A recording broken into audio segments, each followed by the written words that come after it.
lost all of her money. She needs help. I charge high fees, Archie. So charge a small fee. Do you want her to starve? Good heavens. Starve? How monstrous. I'm not kidding. While you'll be in here smelling your dinner, she and her father will be starving. I thought you were bringing me a paying. Well, this is different. She's, beautiful. Archie, you're impossible. Oh, very well. Go back. Get names, addresses, facts. I am not committed to Miss Kent's case, but you'll see. The tribute I take to your weakness.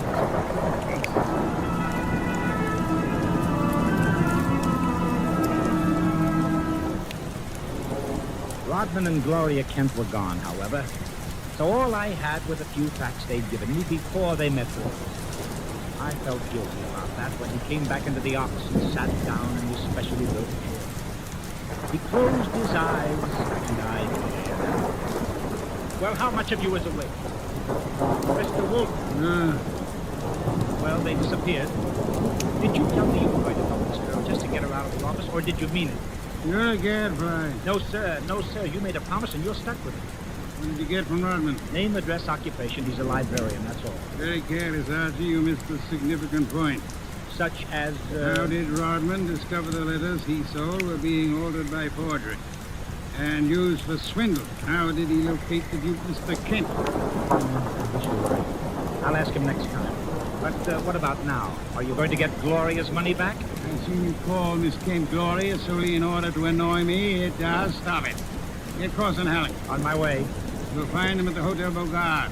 Wrong, sir. According to my notes, their address is... Never mind their address. The Hotel Bogart is the headquarters of successful confidence tricksters. They celebrate their victories there while the money lasts. You will possibly find folks that are drinking whiskey or lunching, probably...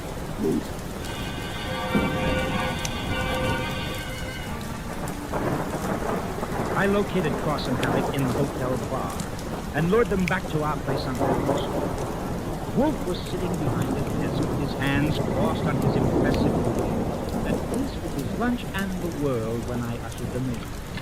He sat bolt upright and scorched me with a look. Good afternoon, Mr. Wolfe. The tall one's name is Cross, the short one is Halleck. They want to help me invest my money. Gentlemen, Mr. Nero Wolfe. What? Nero Wolfe. Hey, what is this? Confound you, Archie. How drunk are they? Not too drunk for business. Let's get out of here. Come on. Wait a minute. You want me to keep him here, Mr. Wolfe? Not by violence, Archie. Come here, gentlemen. Unless you want 7 years in the state penitentiary. You got nothing on us, Wolfe. Nothing. I have the Kent case. Kent? That's a laugh. We're sitting pretty. Sitting pretty. You are not, sir. You imagine you possess legal immunity. Mr. Kent believes you have protest balderdash and will not sue for fraud. Miss Kent cannot sue because she is reluctant to accuse her father of wrongfully obtaining her money. Ergo, you think you are invulnerable. Now, listen. But you forget me. I'm a detective with a fee to earn. A big fee. Quiet, Archie. I am determined to get that fee. Therefore, as Miss Kent's agent, I can and will bring actions against you. I am indifferent to her tears or her father's disgrace. I'm indifferent to anything outside of money. You will return the $10,000 to me at once, sir, or you will be in jail by morning. You mean that? I do, Mr. Cross. Halleck, come here.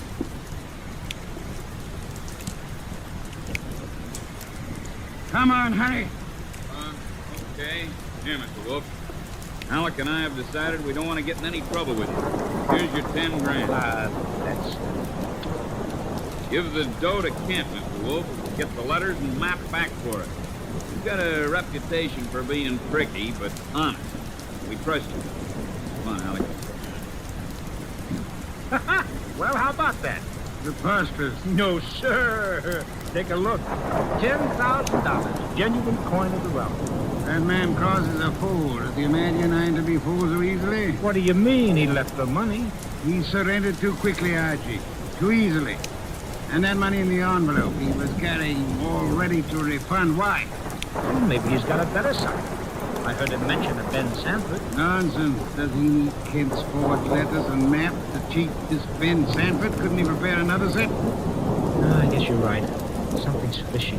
In any event, it's no concern of mine, thank heaven. Why not? I'm not committed to Miss Kent in any way. As a favor to you, I undertook to regain her money. I have done that. You may take it back to her and obtain the forged papers in return. But, Silence, Mr. Goodwin. Go to your red-haired charmer. Leave me in peace. I intend to spend this afternoon with my New World Atlas.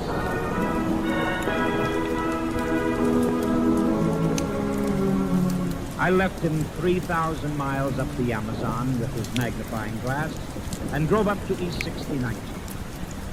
The Kent house was a broken-down little brownstone, and as I went up the stoop, the door opened and Gloria Kent burst out like a skyrocket. Hey, Miss Kent, easy, easy. Let go. What's wrong? What's Wrong. Wrong. Nothing's wrong. Nothing at all. Well, how about seeing your father?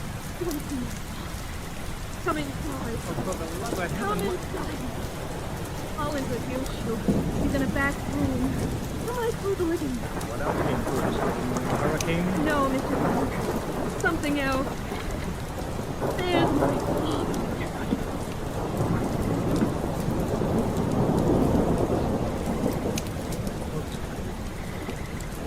This is Archie Goodman from Nero Wolfe. He and his boss refused to help how they could. Maybe he can help you now. Stop it. All I'm good for now is revenge, that's all. Stop it. Stop it and look at me. I don't know. When did you find it? Just now. Who went through this house? You? No. Where did you go after that field? What lab? I'll give it the stage. Place to check the map. How long were you there? Well, an hour ago. It was Mr. Rod. People. And then? I had lunch With Rodman?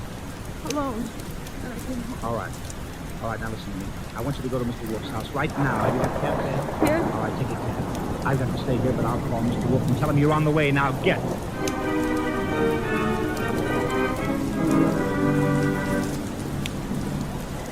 I called Wolfe, told him everything, and he instructed me to advise Inspector Kramer, who arrived at the homicide squad. I gave the inspector everything while the squad photographed and measured, print dusted and detected.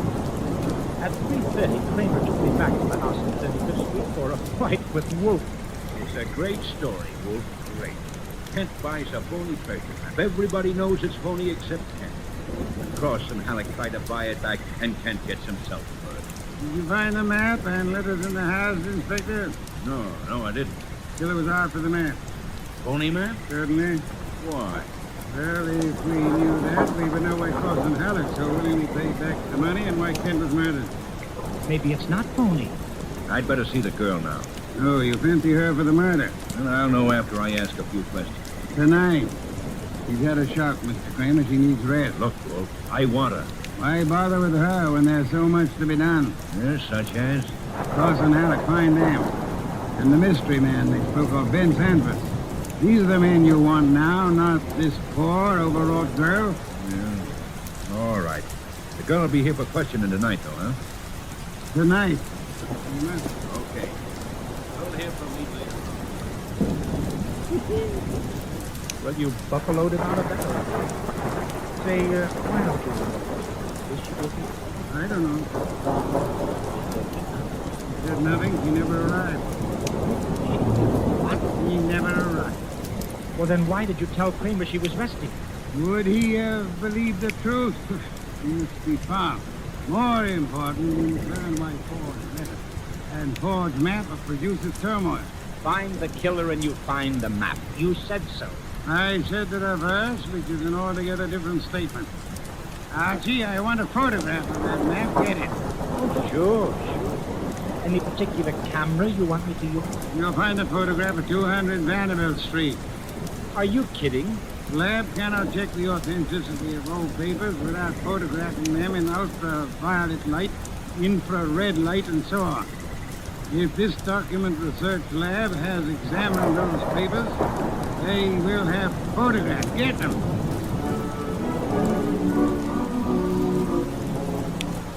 He got out of his chair and waddled back to the house elevator.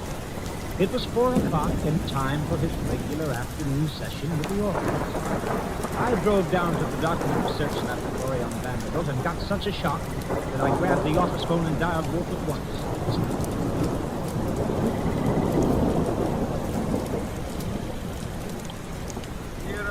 Mr. Mr. Wolfe, Archie here. What's the matter? You lost? No, sir. No, sir, but I found something. Photographs? No, Mr. Wolfe, I don't think you'll ever see any photographs of the Kent map. I don't think any were taken. Gee. But guess who runs the document research laboratory? No, don't guess. You probably know. A man named Ben Sanford, and he's sitting right here looking at me. Bring him home with you. Home? But it's 4 in the afternoon. This is the sacred hour when you pray over your orchid. Then Mr. Sanford can join the ceremony.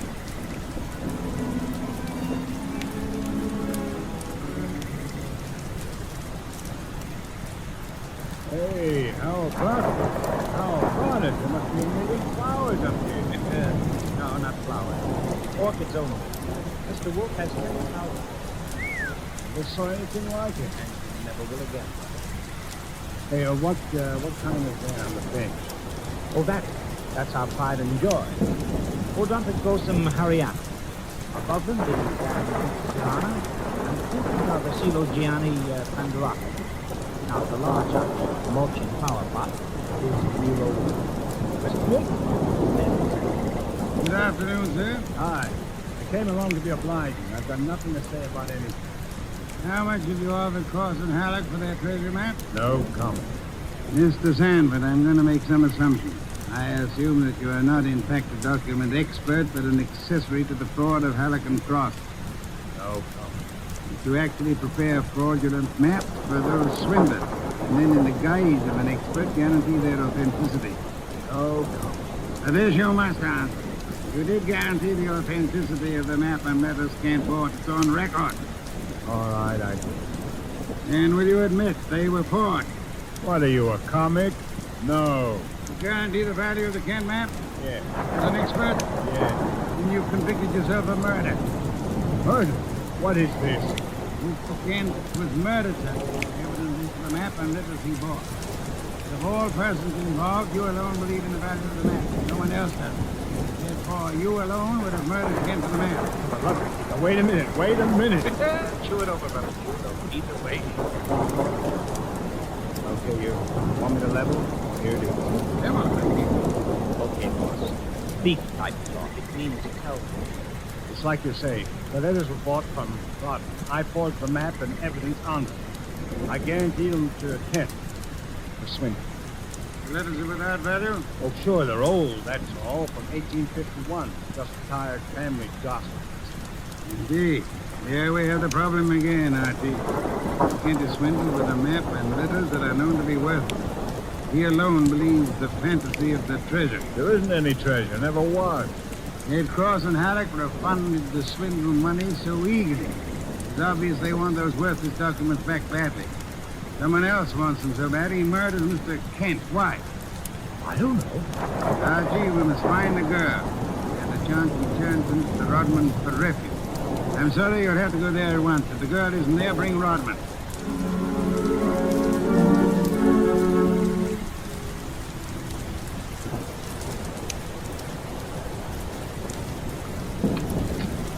Here? Hello, Rodman. Remember me? I'm Archie. Oh, yeah. I came to get Gloria. Hello. She's Well, I guess you'd better come down and see Wolfe. Mr. Goodwin, I'm afraid I'm rather busy. Look, Rodman, maybe you ought to know. Old man Kent was murdered. Yes, just after you and Gloria left us. Murdered? But this is awful, Mr. Goodwin. You want to see Mr. Wolfe now? Get your hat. Listen, I'm going to tell you a Wolfe the whole mess. Every word. Okay, then. Come on, let's go. Yes, of course. I'll get my hat. I never do.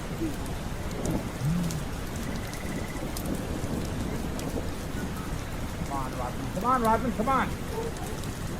What? I didn't hear you. What? What?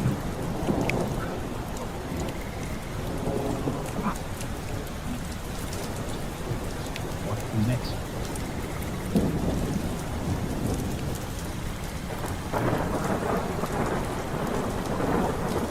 This is Nero Wolfe. Archie here.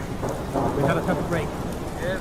While I was waiting for Rodman at the front door, he went into the bedroom for his hat. The killer was there. How do you know? Cut Rodman's throat. Kevin. The back window was open. It's the ground floor apartment. He was out and gone before I had a chance. Archie, where were your wits? Let me alone. I've had a man murdered 20 feet from me. You think I'm cheering? Kramer is here, and he has news for us, Archie. Could not have kicked Cross and Halleck in their apartment. They had not been home all day. Maid informed him that he was waiting for a weekly salary. Well, so what? He was most angry and pepper. Red pepper? Exactly. Okay. Okay, maybe I know what you mean. I'll try to deliver the goods this time. Goodbye.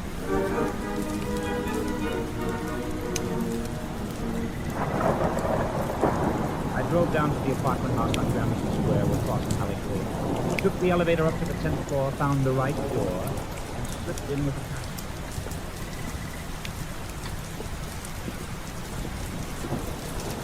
Come on out. Come out wherever you are. I know you're in here. You fooled Kramer pretending to be the maid, but you didn't fool Wolfe. You'd better... Gloria! Now, cut it out. Idiot, lay off. Archie, no, Archie. You're a wolf puppet. Remember me. Give me the gun, Gloria. Give it to me. Who did you think I was? Oh, brilliant. So Wolfe figured you out. You are a brave girl. They killed your father. You came up here and waited for them. You were going to kill them right back. You bluffed Kramer into thinking you were the maid. I had to do something. The only thing I could do. Come here and kill him. Just remember one thing. When Wolf's waiting for you, don't try to do anything. It only gets in Wolf's way.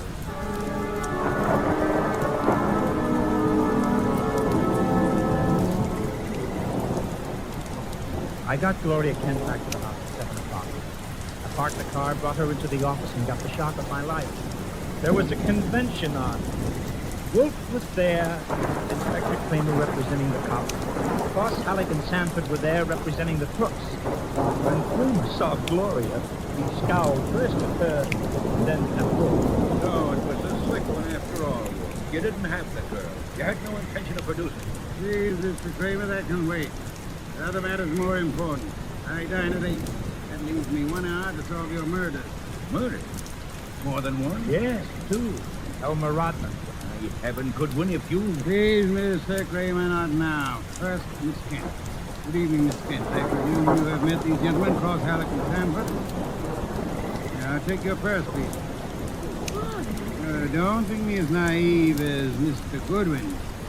When you left your home after the murder of your father, you took the map and letters with you. They're in your purse now. True. Archie, purse. Thank you. We have here an interesting situation. It exists in all letters and men, forged and forgeable. They're worth $10,000 or more to Cross and Halleck, and worth 2 murders to a killer. Why? There must be something of great value in the letters. Something which Mr. Sanford could not see, although he worked on the document closely. It's something which could be made manifest. What is the answer, Miss Kent? You know it? I swear I don't. What's been writing? I've seen the papers from the dining room. Right. Been writing? Naturally, Mr. Sanford, the writing is invisible. Heat is an agent. Makes new forms of secret writing visible. Chafing dish, boss. Thank you, Archie. Place it before me and light it. Right. Now I open this Kent's purse. From it we see I withdraw these ancient letters which we took from her house after her father's murder. That's not true. You remove the letters from the envelope and post them gently. Speak of vintage 1851 will easily succumb to the agency of heat. Careful. Those envelopes will catch fire. Hey, they caught. Don't be upset, Mr. Cross, Mr. Halleck. The envelopes! They'll burn safely in the bin. Concentrate on the light. What's those? You don't want to be accused of trickery. You fat fool. The envelopes are everything. Sanford, don't sit there. Put them out. Why, Mr. Halleck? The stamps, the missionary. Worth a book. Missionary. Sure. You know that. Mr. Cross, though. Mr. Sanford, right? Yeah. Mr. Sanford is not alarmed. Why not, sir? I don't know what you're talking about. $50,000 or $100,000 is burning before your eyes, Mr. Sanford. Cross and Halleck are burning their fingers, putting out the flaming envelopes. And you sit there quite indifferently. Why? Well, I'm sorry. You know the value of the missionary stamps on the letters you bought from Rodman, but you know these aren't the real letters. Isn't that it? Not the real letter? I told you I'm tough to crack, fool. You didn't fool me with those dummies. Dummies, how do you know? Mr. Cross didn't know. Mr. Halleck didn't know. How did you? Oh, I'll tell you, sir. One man could know I was bringing boy. Only one man could know I prepared these dummy letters and pretended to take them from her purse. And that is the killer. The man who murdered her father. Stole the map and letters this morning. You, sir, Mr. Sanford. well, Raymond, there's the killer. You'll find the missing map and letters on him. Over up. You won't need the evidence anyway. Please, self-confess. Self-confessed like fun. He was booby-trapped.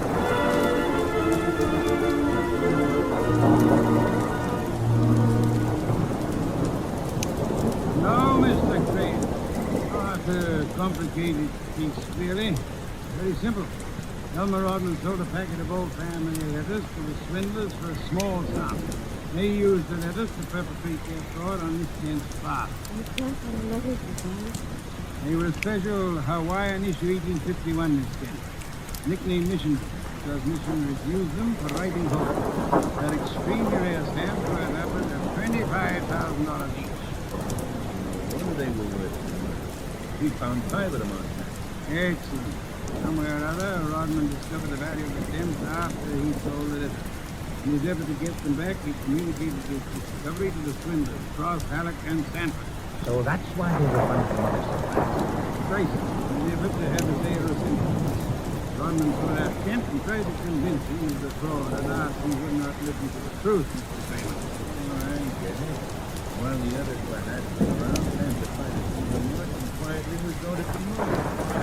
There you are. Aha! Great job, boss. So Gloria not only gets her 10 grand back, but $5,000. Now, figuring your rates by the hour, that means you've done a job worth about... Kent, I did not know what I demand a large fee for what I had done. I will not go back on my word. But I beg for a favor. Wait. Something that is not easy to grant. What is it? Will you use your red hair, your pretty face, your admirable figure, and your alcohol away from this house tonight? I would like to enjoy this. Let's have an understanding right now, bro. Difficult for you or for me? I'll be there. Indeed. Spend an evening with Mr. Gideon. There is only one word for you, Miss Kent.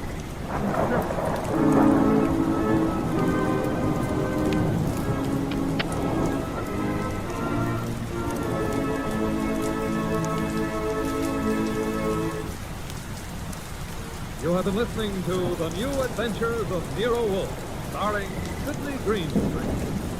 Tonight's story by Alfred Lester is based on the famous characters created by Rex Stark, produced by Edwin Fathom, and directed by J. Donald Wilson.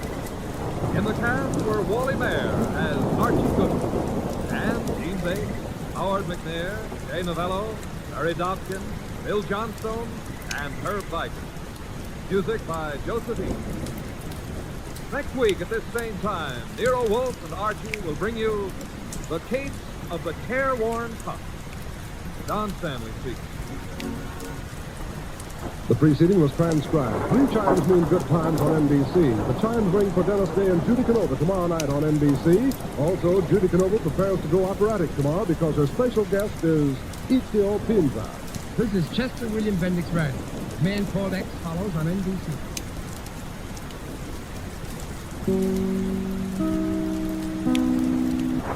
Stay tuned for Nero Wolfe. Saturday night chimes on NBC mean a full hour of fun with Dennis Day and Judy Canova. Dennis always appears perplexed and bewildered. But one thing that doesn't perplex him is how to make a popular ballad come to life in his thrilling tenor voice. And there's music also on the Judy Canova Show, plus comedy in the mischievous Canova manner. That's Judy Canova and Dennis Day, tomorrow night over most NBC stations. My boss is the smartest and the stubbornest, the fattest and the laziest, the cleverest and the craziest, the most extravagant detective in the world, Nero Wolfe.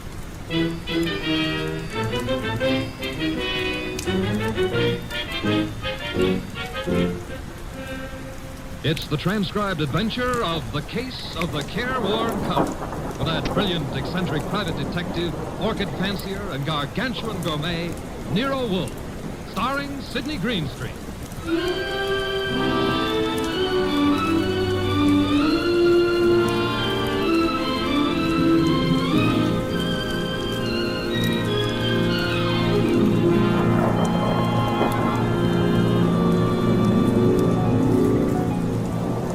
The place is Nero Wolfe's office. At the moment, the world's greatest motionless detective is sitting in the chair which was built especially to support his 300 pounds. His eyes are closed, and he's making sound through his nose.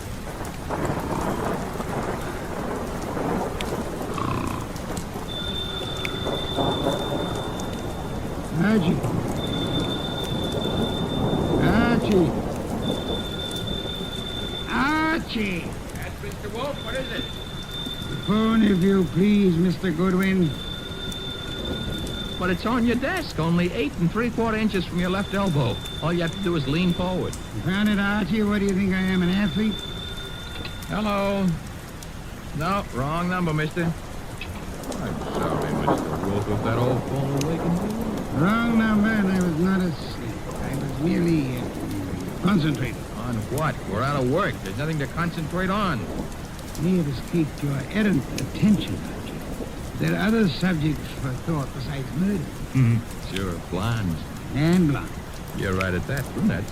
Boy, That's not a nice thing to say about any girl, even if she does happen to be a brunette. Archie, go away. You annoy me. Suppose I did. It'd get your beer for you. Fritz, Tonight happens to be Fritz's night off. However, you can always get your beer for yourself. don't be an idiot. There are exactly 23 steps between here and the kitchen. As you very well know, I abominate strenuous physical activity. 23 steps times 2, it's 46. You could walk very slow. Nonsense. Now that you mention it, I haven't been lying just. Now that I mention it, you'd better let the beer go for tonight. Why? Our stock is running low. Being careless? I've been careful, because something else is also running low. What? Money? Fiddlesticks, there's plenty in the bank. Sure, but very little of it is yours. Mr. Wolfe, do you remember that batch of orchids you bought last week? Of course I do, magnificent, very rare specimen. I got a magnificent bill for him this morning. Not? It was large. Confound it, Archie. I have to do some work. You turned down half a dozen cases in the last few weeks. One of them may still require me. Most of them hired as detectives. However, there is a Mr. Wenceslas who might still be in need. His problem is what? As I remember, he's being followed by midgets. He wanted you to do something about it. Not that he minded the midgets so much. It was the elephants they were riding. The man needs a psychiatrist, not a detective. Anyone else? I can check my files, but I don't... Aha! Saved by the bell. Another cliche like that, and I shall Answer the phone yourself? assassinate and see what... Okay. Hello? Yes, Mr. Wolfe is in. Yes, he'll be in. He always is. What?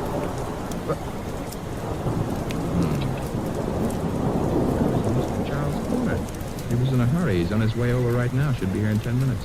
Respected client, I trust? $1,000 worth of prospective client. Splendid, Archie, my dear. Okay, but, look, I'm not sure you're going to accept his offer. Indeed, what does he want me to do for his paltry fee? That's the point. If I heard him right, he wants you to do nothing.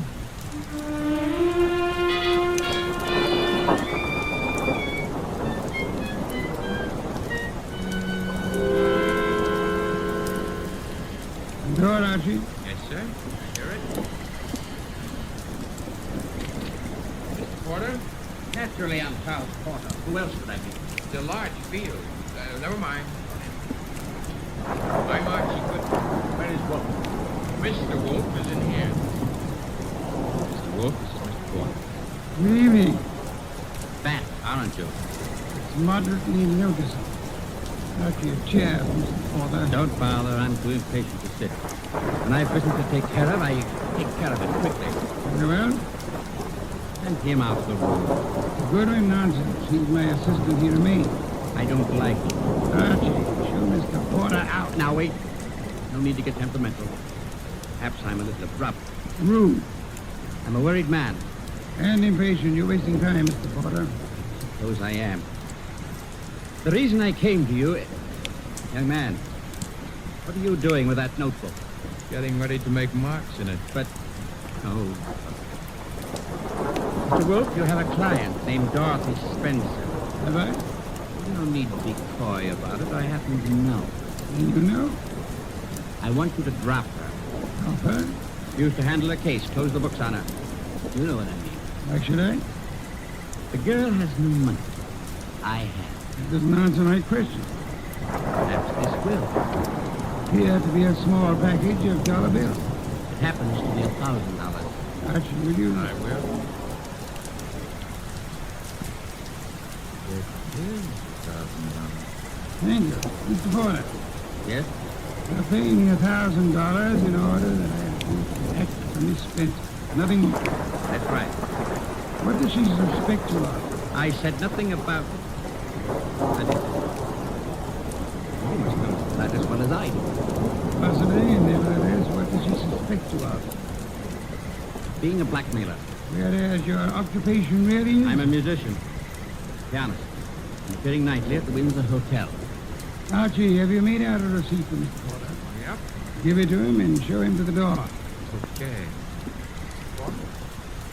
Mr. Wolfe, I want your assurance that the entire affair is definitely finished.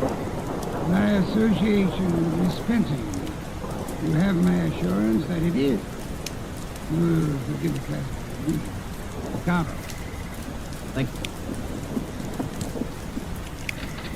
Night. Mr. Wolfe, I have a secret about Mr. Wolfe. He smells. Some perfume or other.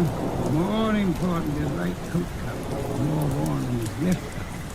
The cop happens to be a musical term, meaning start again from the beginning. Porter thought it meant finished. Therefore, Mr. Porter is a liar. His ignorance of common use of the term indicates that he is not a musician. Worn right coat cuff. He is an office worker. That's kind of leaping to a deduction. But even if Porter's a liar, Mr. Wolfe, there is something else. He paid you $1,000 to drop a client named Dorothy Spencer. Mr. Wolfe, you never had a client with that name.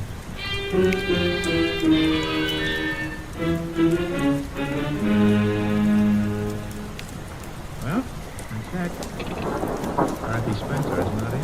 Anyway, she's not answering a phone. Mr. Wolfe, I said... I know what you said. Is that a comment? I'm worried. Mr. Porter may have assumed erroneously that Dorothy Spencer had employed or was intending to employ me. That does not explain why he lied about his occupation. Maybe he didn't lie. For all your deductions could be wrong. Good. Okay. Take care of that right now. Phoning. Hello? Windsor Hotel? Get me the manager's office. Could you tell me if Charles Porter plays the piano at...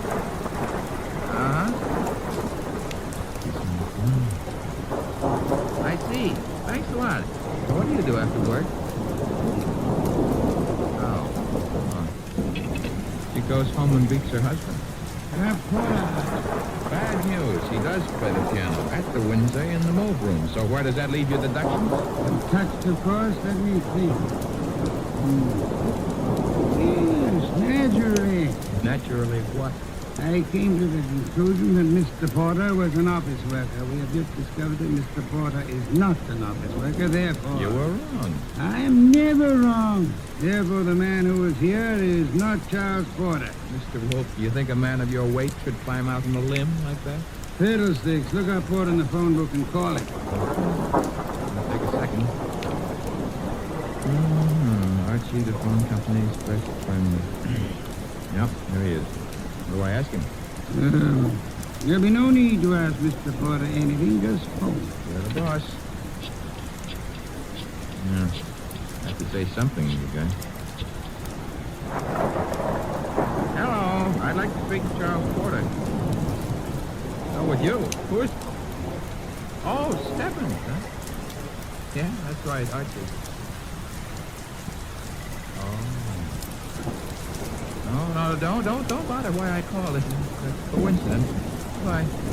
You know who that was? It was Sergeant Stebbins, Sergeant Curly Stebbins. I might add, as though you didn't know, that Stebbins happens to be a sergeant in homicide. You expected this. I still don't know what your conversation was about. It's about Charles Porter, who maybe was a liar, but who isn't going to tell any more lies on account of he was just shot to death.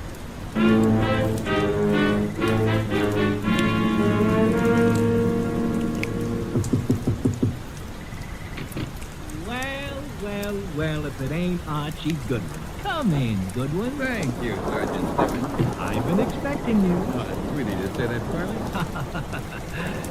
Why did you phone Porter? His right coat cuff was more worn out than his left. So for that, you had to kill him? No, actually, I killed him because he didn't know his da capo. Hey. Yeah, hey.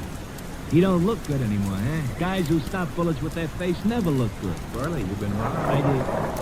That corpse. Now, relax, Goodwin, relax. His fingerprints were on file and they checked. His girlfriend says he's Porter. If he could get up and talk, he'd tell you he was Porter. Then what makes you think he isn't? Well, because when he visited us earlier tonight, he looked different. Not much, but... Said girlfriend? Yes, I said girl. She's in the next room mopping up. She kind of broke down when we brought her. You brought her? Now, don't tell me what her name is. Why should not? It's Spencer. Dorothy. Well, that's where it is. Oh, ignore him. He comes with the woodwork. His name is Goodwin, Miss Spencer. Archie Goodwin. Find what you were looking for? What I was looking Somebody's gone through this place like a minor league hurricane. You? business is it Of mine? None, maybe. On the other hand, Nero Wolfe might have other ideas. Matter of fact, I'm sure he'd have. Miss Spencer, why don't you go see him? The address is 601 West 35th Street. I don't see why. Once your boyfriend's murderer found. Now listen, Goodwin, the police are working on this. Sure, they'll see to it nobody harms a corpse. Goodbye, Miss Spencer. Don't forget that address, 601 West 35th Street.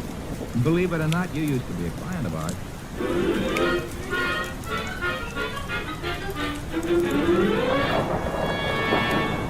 Oh, Mr. Wolfe, you're getting to be so brilliant. Boring. All right, tonight you deserve it. I'll get you another can of beer. But this is the last one. That's your promise. Do some exercise, like maybe standing up and sitting down. You do?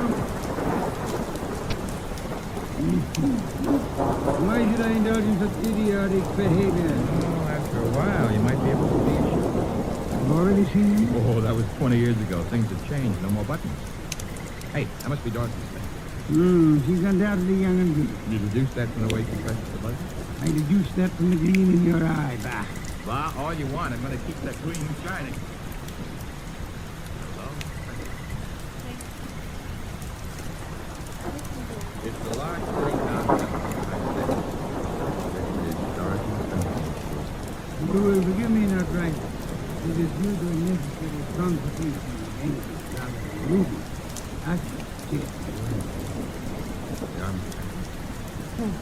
Now then, Miss Spencer, have the police found anything that justifies the Porter trouble? You engaged to Mr. Porter? I was. That ring you're wearing, he gave it you? That's it?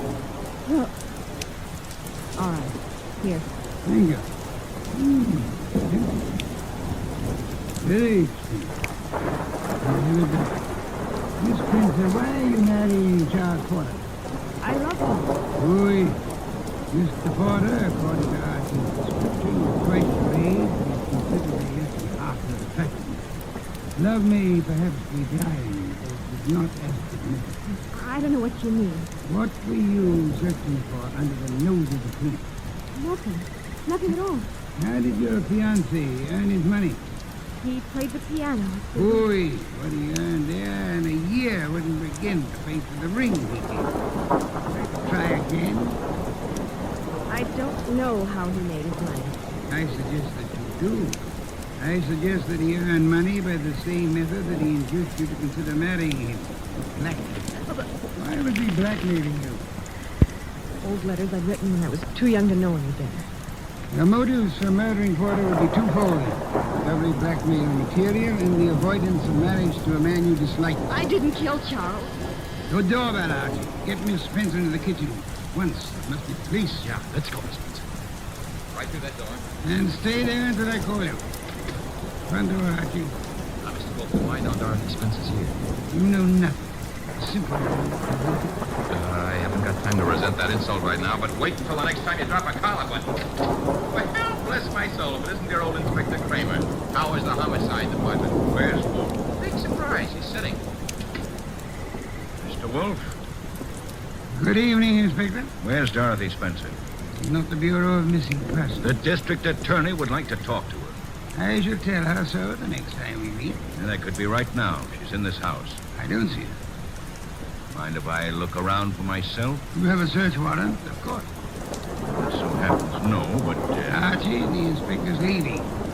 Okay, I'm leaving. I suppose by the time I get back with a warrant, she'll be in Hoboken. Hoboken? Where's that? Look, Wolfe, you can go too far. One of these days, you won't be able to talk yourself out of it. Trail me to the door, Goodwin, to show what a good detective. Ooh, Inspector Kramer doesn't love us anymore. Unfortunate. Archie, take Miss Spencer to a respectable hotel. Register her under an assumed name. She is to stay there until notified otherwise. Luckily, that good inspector neglected me. Leaving a suspect in a murder case. Hence, we're not accessories after the fact. And I don't want her arrested for murder as yet. Her beauty has won you over. Oh, but then return here immediately. Okay. What are you going to be doing in the meanwhile? Archie, shall be thinking.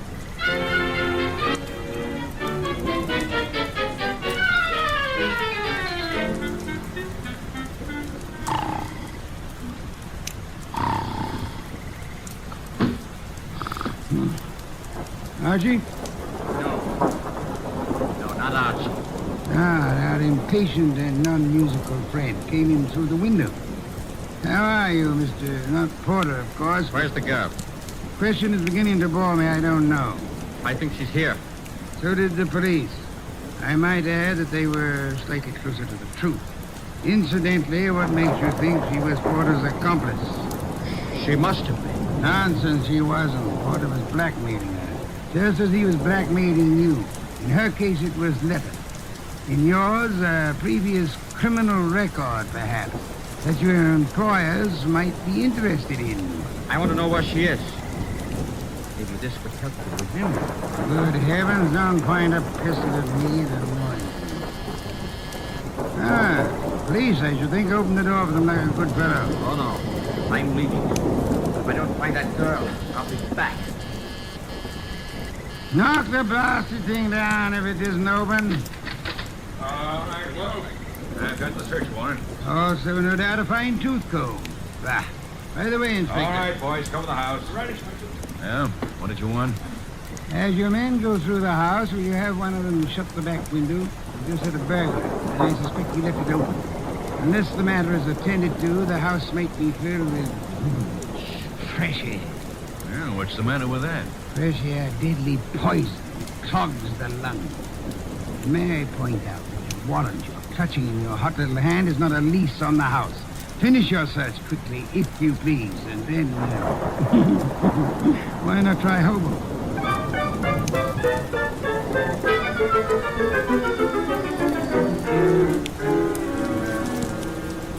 So I just missed the inspector, huh?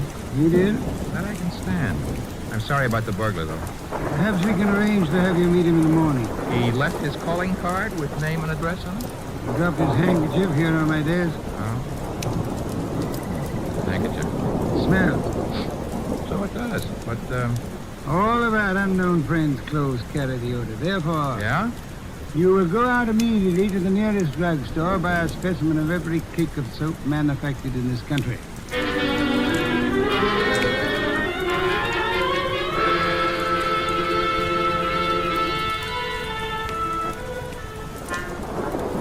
Mr. Wolfe? You still? No. I never realized just how many different brands of soap are made in this country. You should listen to the radio more often. So far, we've sniffed at 37 cakes. None of them smell like porter. Let's see, 38. Hey. Let me have it, Arch.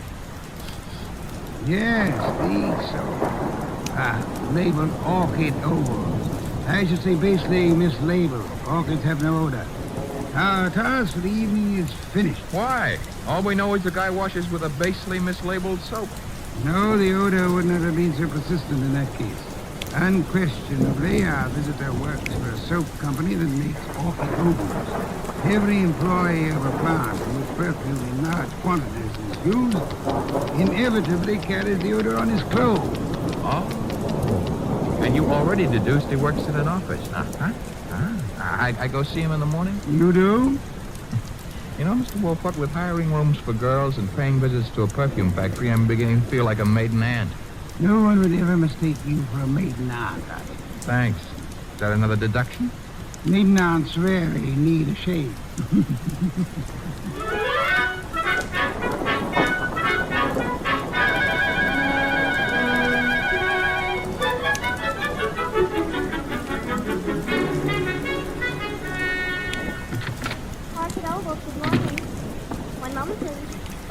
Oh, can I do anything for you, sir? Yeah.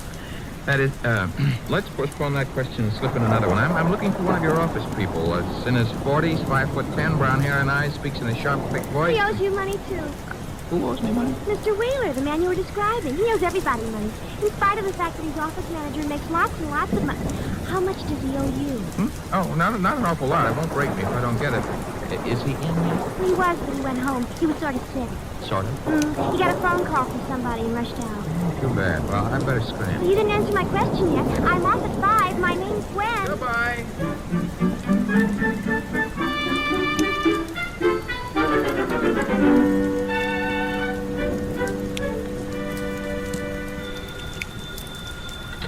Wolfe speaking. Archie here. Unknown's name is Wheeler. He left the office this morning sick after he got a mysterious phone call. Bad, probably. Get to Dorothy Spencer at once and bring her here. Right. I'm at Wheeler's house now. Thought I'd better check.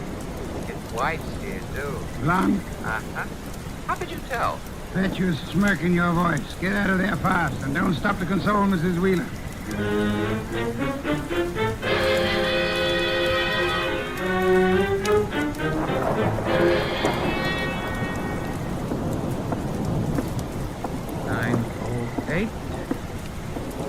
Room 909. Miss Dorothy Spencer.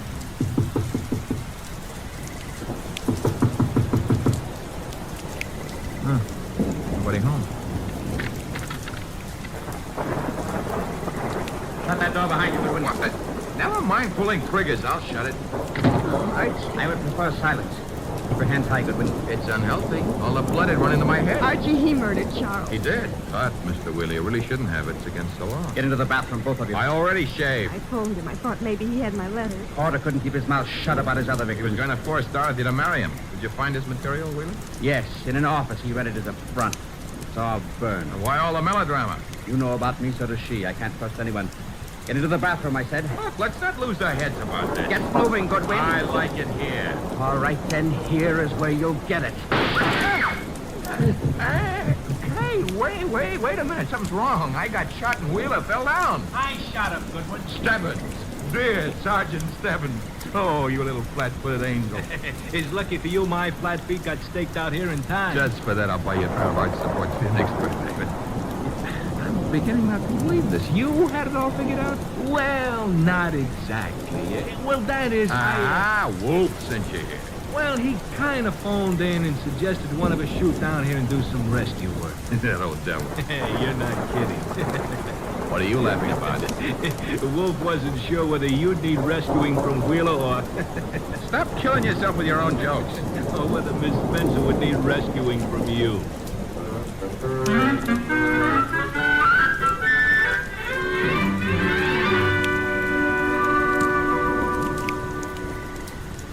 You've been a very foolish young woman, Miss Spencer. I suggest that in the future you exercise more care in your correspondence. Oh, I shall, Mr. Wolfe, but how can I ever thank you? Well, one way would be to listen wide-eyed while he explains how he solved the case. I have no intention. Oh, come on, Mr. Wolfe. Stop stalling. Please, Mr. Wolfe. Well, I'll be very happy.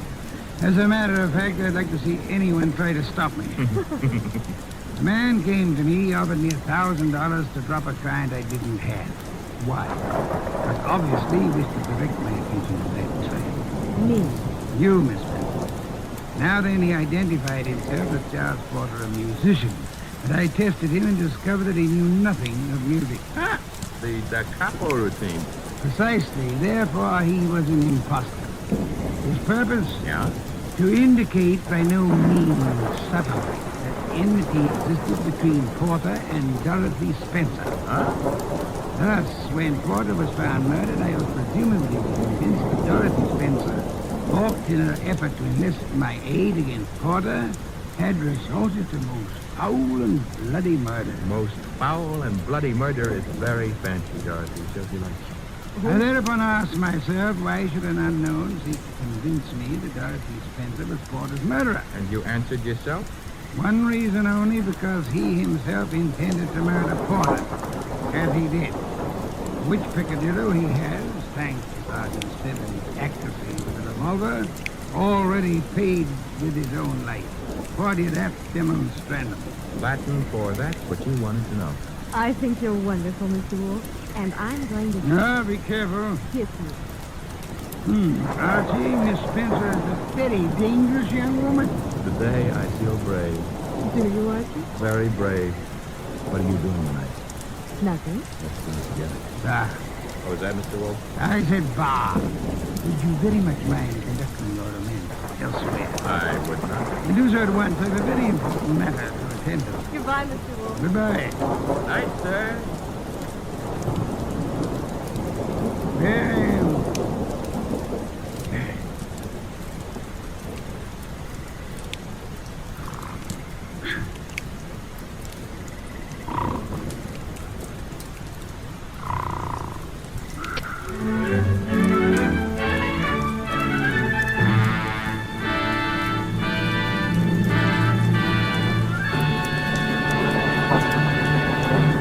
You have been listening to The New Adventures of Nero Wolfe, starring Sidney Greenstreet.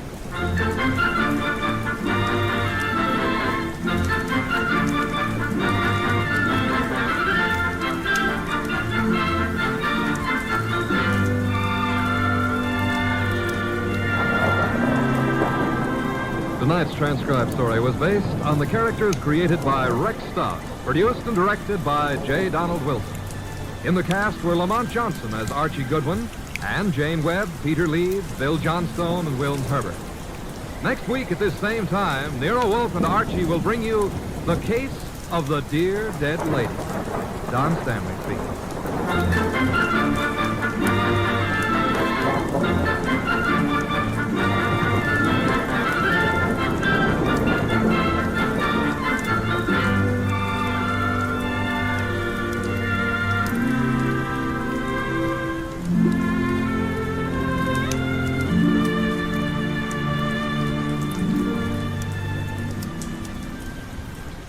Three chimes mean good times on NBC. The NBC chimes are excited about the big show. An hour and a half every Sunday night with Tallulah Bankhead as Femme C. Comedy with stars like Jimmy Durante, Fred Allen, Jack Carson, Groucho Marx, and a host of others. Music with Meredith Wilson, Mindy Carson, and many more. It presents drama with Mr. Jose Ferrer and many more leading stars of Broadway and Hollywood. It's The Big Show. Starts Sunday, November 5th on NBC. This is Chester William Bendix Rand. A Man Called X follows on NBC.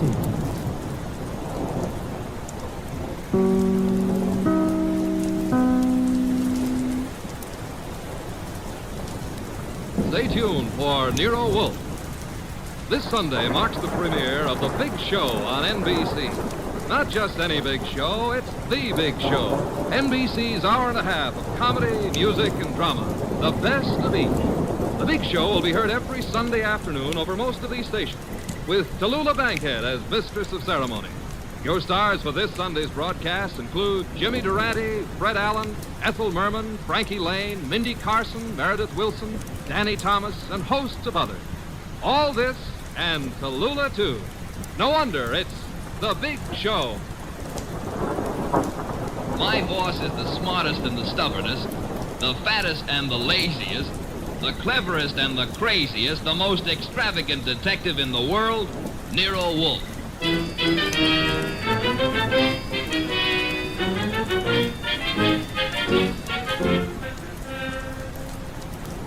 It's the adventure of the case of the dear dead lady, with that brilliant, eccentric private detective, orchid fancier, and gargantuan gourmet, Nero Wolfe, starring Sidney Greenstreet.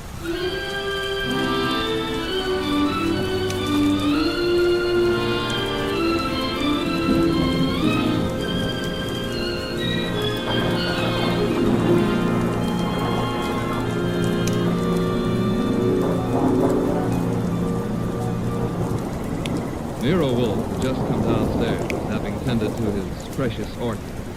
He was, as usual, seated in the library, which served as the office. He had just dialed a phone number, and with his eyes closed, was leaning back in his specially built chair, which was big enough for two, but not two within.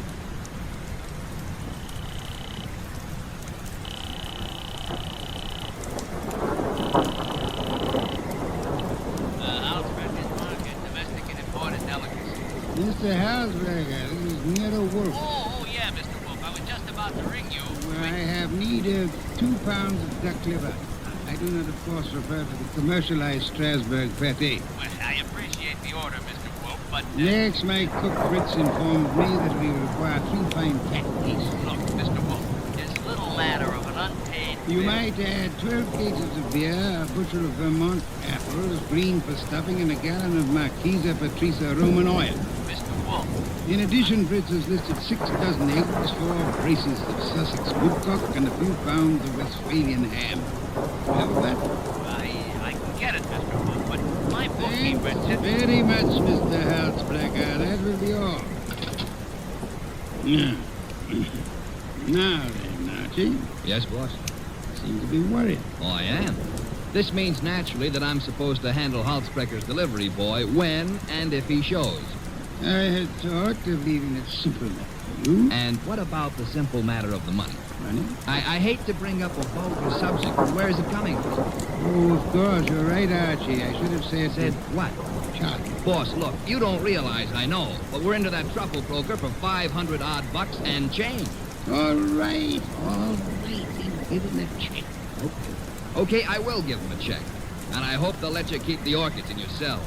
You're a wit, Archie. You know, I'm on the bank's mailing list. We got a notice this morning. Don't mean... Oh, but I do. Again? Yeah, you just can't take money out of an account, boss. Sometimes you gotta put some in.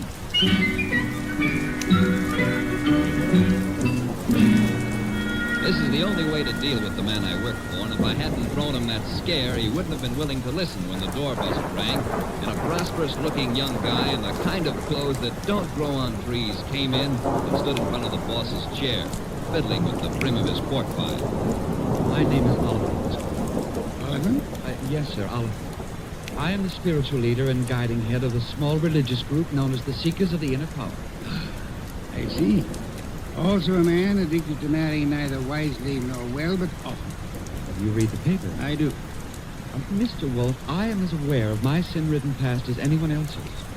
The point is that I'm no longer that kind of man. Even a person such as I can see the light in time. Good. Might I ask why you come to see me, Mr. Oliphant? I need your help, Mr. Wolfe. Concerning? A certain young lady with whom I'm deeply in love. I beg you not to confuse the present emotion with any of my earlier escapades. What I feel for Miss Dana is the pure and righteous glow of an upright seeker of the inner power. I promise to look on you thoroughly indeed, Mr. Oliphant. Proceed. By the way, do I recognize the name of your young lady as a Park Avenue socialite, an amateur swimming champion? Yes. But she's sweet, wonderful, beautiful. I've asked her to marry me, and she's given me some hope. In time, I fully expect to make her my wife. Well, then where's the problem? The problem with the presence of another man in my life. I'm sorry, sir. I'm a detective, not a matchmaker. This isn't a question of making a match, Mr. Wolfe. I have much too much respect for your talents to think of offering you such an assignment. Exactly. What do you want me to do? I want you to save Ilsa Dana's life. Life? Mr. Wolfe, this other man I spoke of is insanely jealous. Not only of Ilsa's present, but of her past as well. He has threatened to kill her. I don't doubt your earnestness in this matter, Mr. Arthur. No. I was listening on an extension in Miss Dana's apartment a few days ago when Hunter called. Hunter? Yes, sir. Jack Hunter. Known as Jack the Babe Hunter. Wait a minute. I know that canvasback. Huh? Sure, he's a coffee and cake prelim waltzer. No, he's not. He's a boxer. Archie is being fancy overlooking, Mr. Oliver. Is Hunter in love with this lady of yours? I doubt it. He's a man of complete moral and spiritual corruption, I believe. Naturally he would. But what are the facts? In my opinion, he's after her for her money. She has money? To burn. And you, Mr. Oliver? Me. Can you also afford to burn? How much do you want? The answer to that would be estimate. However, if you leave a check for, say, $7,000, I shall look into your matter the very moment I have completed a little research into the nutrition of the Polynesian orchid.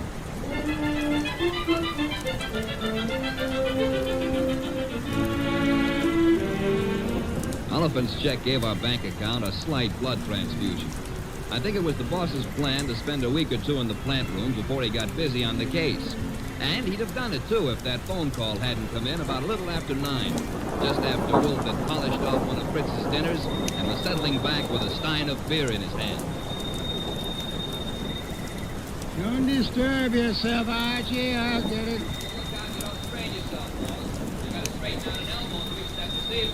You have an unfortunate flair for mixing humor with impertinence, my friend. Hello, Nero Wolfe speaking. This is Ilsa Dana, Mr. Wolfe. How do you do, Miss Dana? We were discussing you only this morning. So I've heard. Through whom? Ted Oliver. I see. The young man seemed to be quite worried about you. The young man should tend to his own things. Said you were in some danger. I know. Not one word of it. I'd like to talk to you, Mr. Wolfe. I'm sure it'd be an immense pleasure. Where do you live? I have an apartment at 22 Atlantic Street. Could you be here soon? I could be there in a quarter of an hour, Miss Dana. By proxy, of course.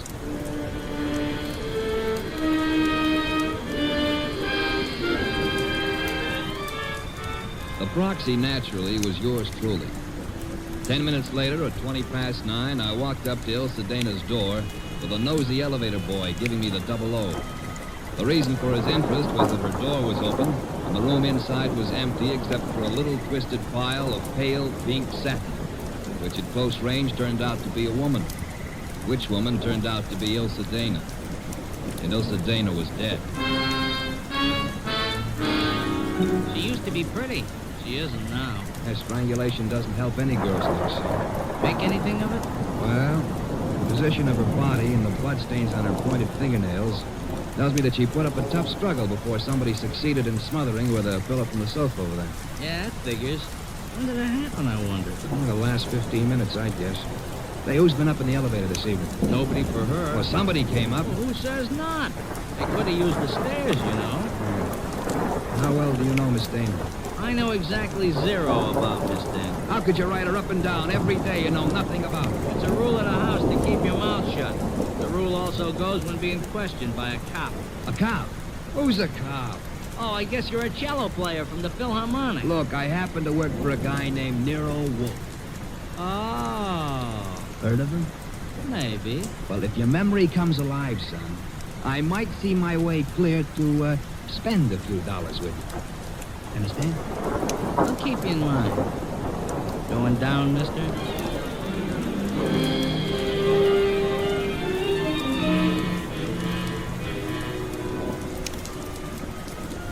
I spent time trying to get sense out of the superintendent and a set of chambermaids, but they were as quiet as a ballpark on Christmas Eve.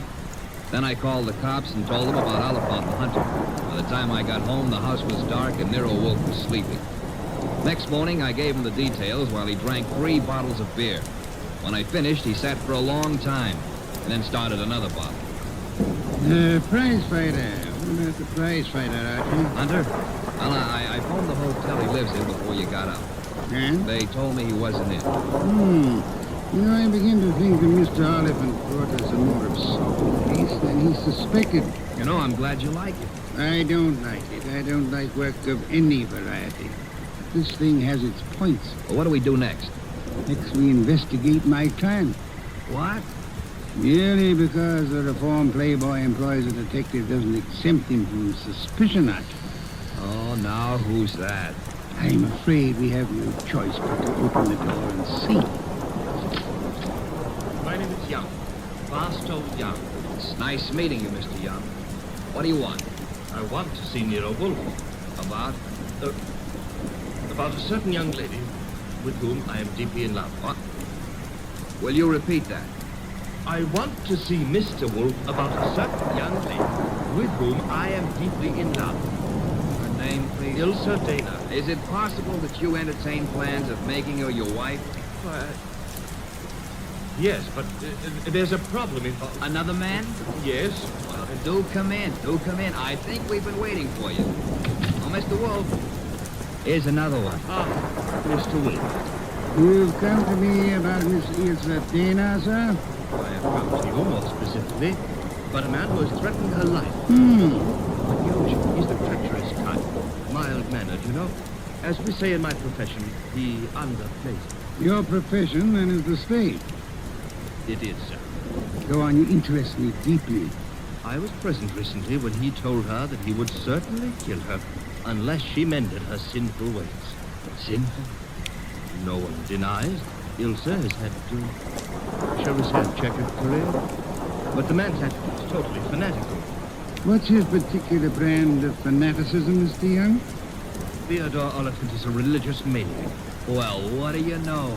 He's come to give Theodore a bad report card. I don't understand. I've come to ask Mr. Wolfe to prevent his murdering Miss Dana. Am I allowed a direct question, sir? Where were you between 9 and 9:20 p.m. last night? 9 and 9?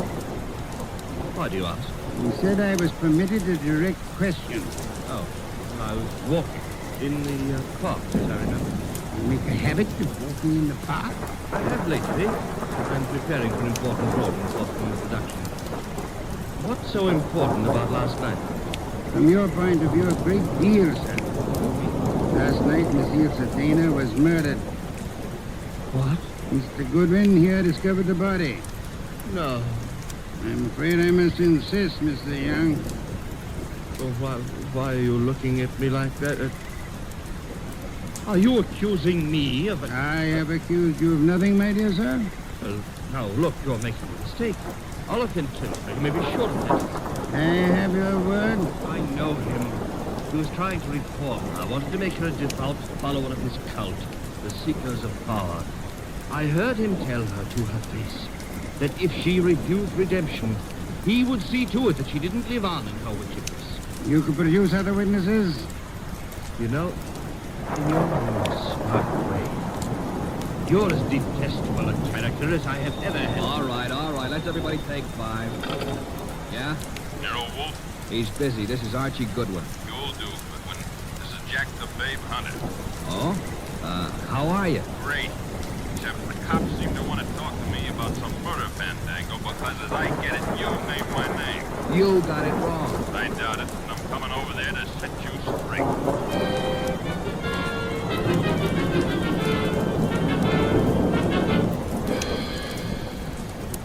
Why'd you ring me in on this mess, Wolf? You knew the girl pretty well. Me and how many more? Besides, what time was she murdered? Last night between 9 and 9:20. See. So if you would inform the police where you were at the time, that should be that. Yeah. By the way, Mr. Hunter, where were you at the time? I don't see your badge, Wolf. Only wondering. I haven't been near the Dana woman for over a month. If you're really interested, I'll give you the name of the killer. Please do not keep us in suspense, Mr. Hunter. A couple of years back, Ilsa financed a guy in a big and lousy Shakespearean play that closed like a clam and nothing flat. What? With money down the drain. Guy's got nerve. He was in love with her. He figured she'd do anything for him. So he comes back to her to finance him again. This time in Hamlet, no less. I see. I don't have to tell you what a flop that would be. You needn't tell me the actor's name either. No? Mr. Barstow Young just left here. Yeah?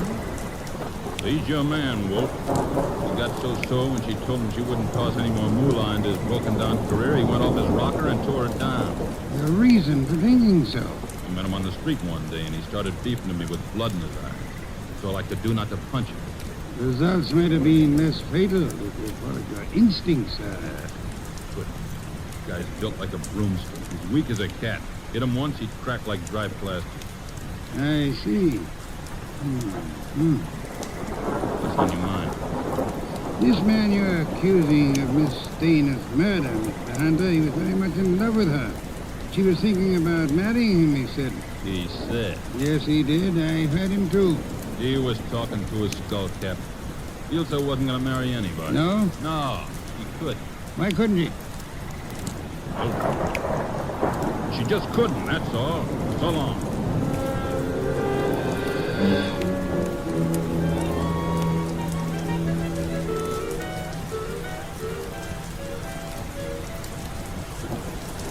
Well, now we got a perfect circle with everybody pointing at everybody else, and nobody able to prove a thing. What Hunter says isn't impossible, Captain. You think Young did? I don't think at all yet. But if there's anything more dangerous than a woman scorned, it's an actor scorned. You have another visitor. Yeah, who you expecting? At this point, Amy. Hi. Oh, you. Yeah, I told you might hear from me. Come on in. Who's this? A fellow runs the elevator at 22 Blanton Street. What do you got for me, kid? Postcard? Postcard. Yeah, the cops missed it, but I spotted the edge stuck under a rug. Nice of you to have delivered it. Maybe he was just being curious. Curious? It's not every elevator boy who has a chance to see Nero Wolfe in the flesh. Oh, him? Come off it, High Pockets. I'm here because you mentioned something about spending a few bucks. Oh. I wouldn't cross the street to see the best gumshoe that ever breathed. Look, gumshoes don't breathe, and how would you like a sock in Archie, pay him and let him go. Yeah, pay me and let me go. Sure, Mr. Here you are. Thanks. Don't mention it. Anytime, pal. Anytime. How do you like that fresh little cunt? Archie, that's good. Yeah? Type of the car. Distance, Sabina. What's it say? Rather peculiar message. Have you prayed tonight? Signed with a single letter. Have you prayed tonight? Yeah. Signed O? Text. Weird, isn't it? Well, what's weird about it? What could be plainer? Have you prayed tonight? Now I ask you, who is the man in this deal who's interested in praying? All of us, I hope, are God-fearing. All right. But I ask you again, what does O stand for? It could stand for O'Brien, Obituary, Omaha. What about Oliphant? All of them, too. What's with this indifference? The case is cracking and you slough it off. You remember what Young said? Oliphant threatened to kill her because she wouldn't join that cockeyed movement of his. Don't exhaust yourself, Archie. There's a hard night ahead. Yes, but I don't understand. I don't mean to stifle your imagination, my friend. If you'd reserve your reluctance for a little while, you could lend me some much-needed assistance. What do you want? I want you to become a burglar. A burglar? I want you to hurry over to the dead woman's apartment on Frampton Street and ransack it. For what? How do I know? Need help. Anything will help. Go through the place with a fine-tooth comb.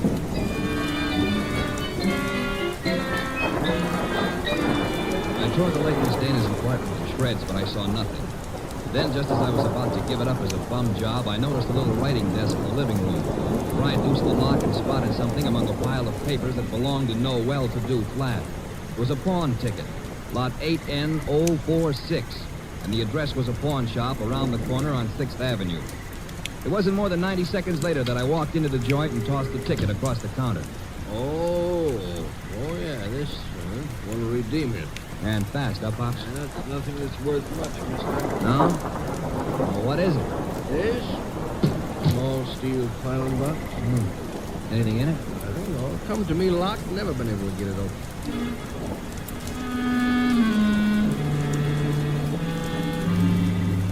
We got it open, Wolf and I.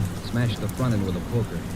There were some odds and ends inside, old earrings, some thumbtacks, a cigarette lighter, just trash. Then the boss stuck his fingers in and pulled out a plum. This is it? What do you mean, this is it? You fail to recognize this classic document? Huh? Marriage license, Archie. A marriage license. Yeah, well, whose marriage license? The wording is self-explanatory. Listen. This is to certify, etc., etc., thus licensing on this 3rd day of May, 1946, the marriage of Miss Ilse Dana to Mr. Johann Jaeger. Johann Jaeger? Exactly. Well, who in the world is Johann Jaeger? We'll soon see. I don't get it. I can understand. It's a befuddling little puzzle. It would be very easy for one to make a fatal mistake here. But of course, you won't. I won't. 3 hours later, I'd herded all the suspects into the office, and he sat in his chair and glared at me. Oliphant, Young, and Hunter. It was tense and tight, and the boss let it stay that way, saying not a word to anybody while he calmly sipped his beer. It was Oliphant who cracked first. I didn't kill Ilsa. I couldn't have. Jealousy is a very compelling motive, Mr. Oliphant. And you came to me, remember, complaining that there was another man in Ilse Dana's life? Whatever I complained about her, and jealous as I was, I didn't kill her as the sacred power is my holy judge.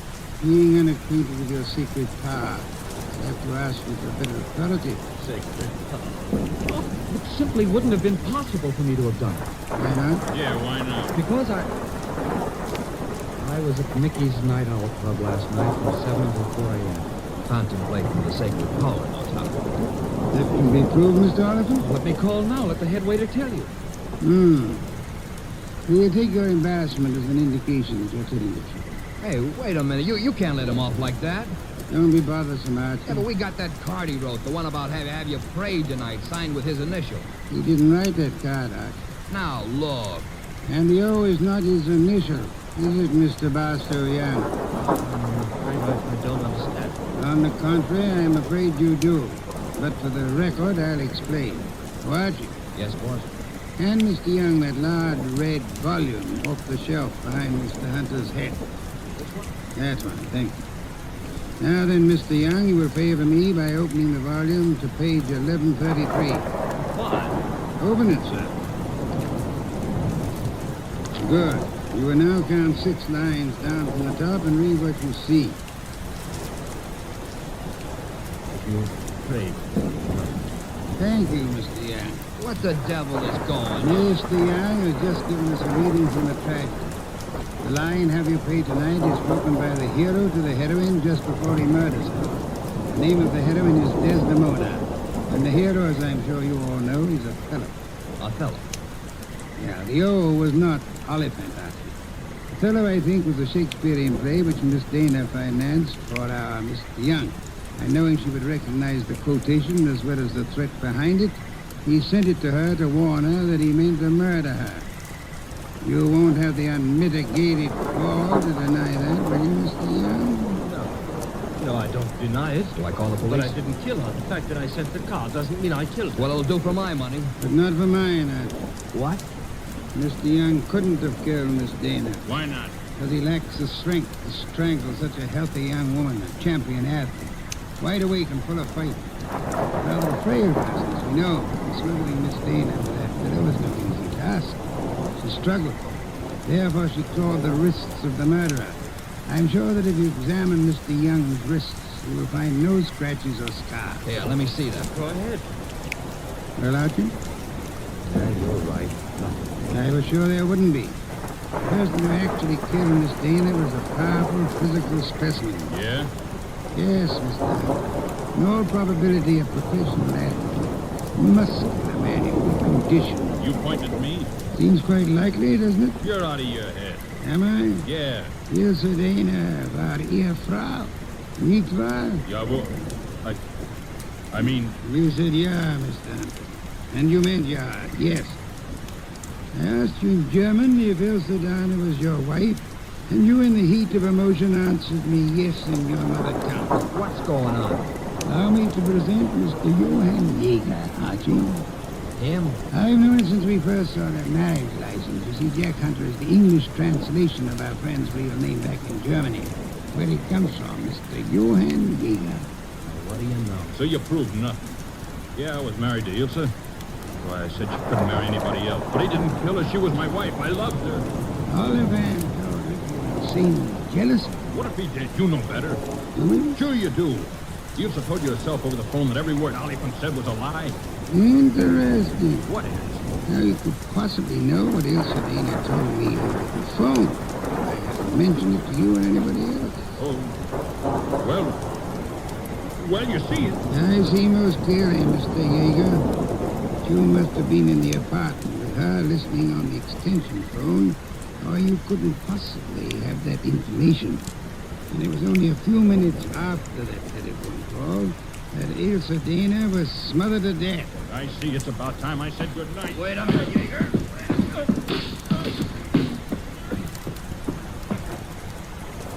Good work, Archie. I advise you to sit still, Mr. Johann Yeager Hunter. I was right.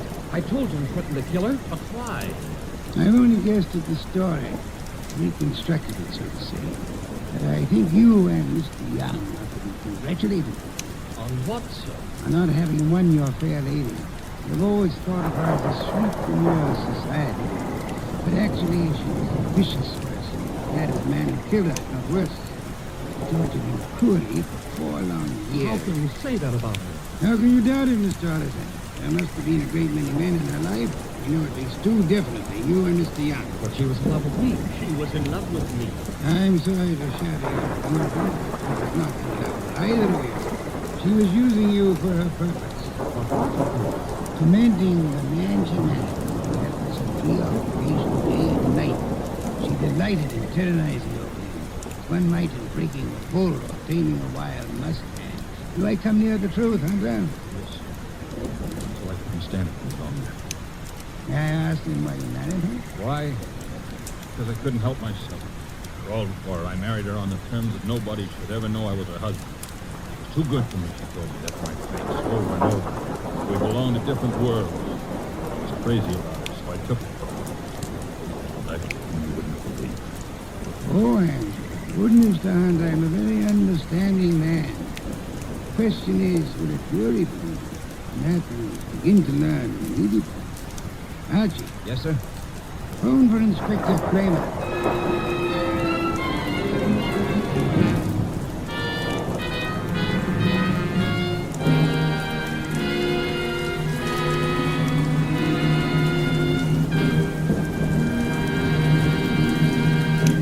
You have been listening to The New Adventures of Nero Wolfe, starring Sidney Greenstreet.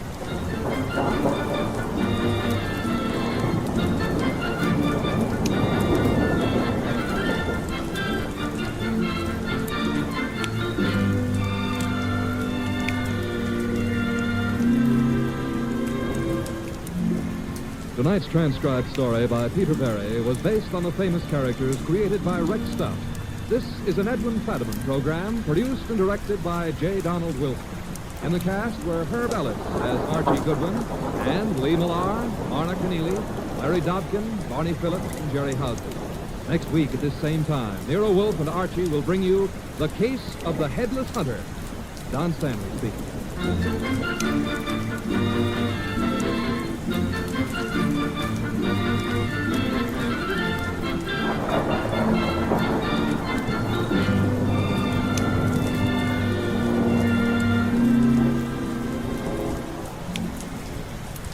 And don't forget, this Sunday marks the premiere of The Big Show on NBC. Not just any big show, it's The Big Show. NBC's hour and a half of comedy, music, drama, and the best of each. The Big Show will be heard every Sunday afternoon over most of these stations, with Tallulah Bankhead as mistress of ceremony. Your stars for this Sunday's broadcast include Jimmy Durante, Fred Allen, Ethel Merman, Frankie Lane, Mindy Carson, Meredith Wilson, Danny Thomas, and hosts of others. No wonder it's The Big Show. And Theater Guild on the air this Sunday presents Judy Garland in Miss Alice Adams. So don't forget, Tallulah Bankhead brings you The Big Show Sunday on NBC. Stay tuned for Nero Wolfe, which follows transcribed in 30 seconds. What's on the menu at Duffy's Tavern tonight? Well, there's a full serving of laughs with Archie the manager, played by Ed Gardner, and his unpredictable friends, Miss Duffy, Clifton Finnegan, and Eddie the waiter. It's Duffy's Tavern later this evening over most of these NBC stations. And this Sunday, The Big Show comes your way once again with Bob Hope, Jimmy Durante, Perry Como, Jose Ferrer, Mindy Carson, Eddie Cantor, Meredith Wilson and his orchestra, and many, many more. And of course, your MC once again will be Tallulah Bankhead. That's this Sunday for the big show. Now, ladies and gentlemen, we take you to the most famous brownstone house in New York City, the one located at number 601 West 35th Street. Mr. Wolfe. Mr. Wolfe. Want something, Archie? Would you be interested in taking on a case involving a woman who was found stabbed to death in one of New York's fancier men's clubs? Can't you see I'm already occupied, Archie? My Oncidium hybrid is ailing. But, sir, cash. C-A-S-H. Remember, you need it to live on? Well, you're actually learning to spell. You'd better learn to count. We're broke. Thank you, Mr. Goodwin. Now, if you'll just go away and stop interfering. Oh, just a minute. Yes, sir? On your way out, switch on the fan.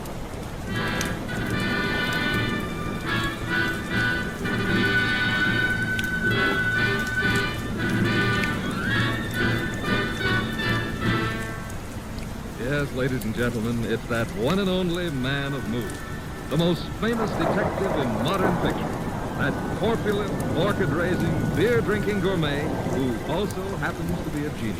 Rick Stubbs' incomparable Nero Wolfe, starring Mr. Sidney Greenstreet.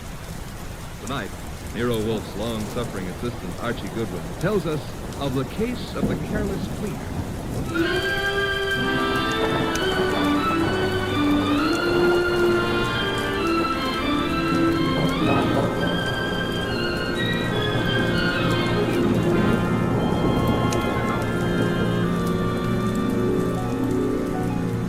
We didn't know Clay Michelson very well at the time, though Mr. Wolfe had hung one of the Michelson's paintings on the library wall.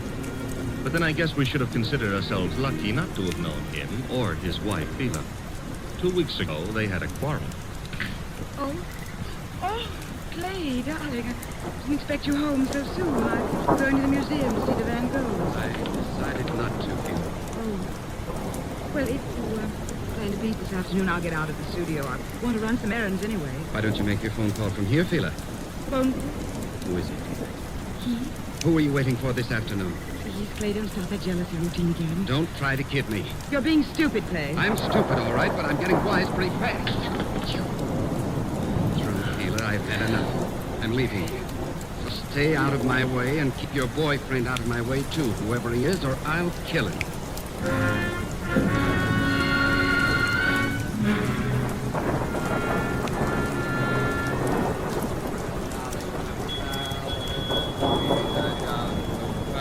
Yes?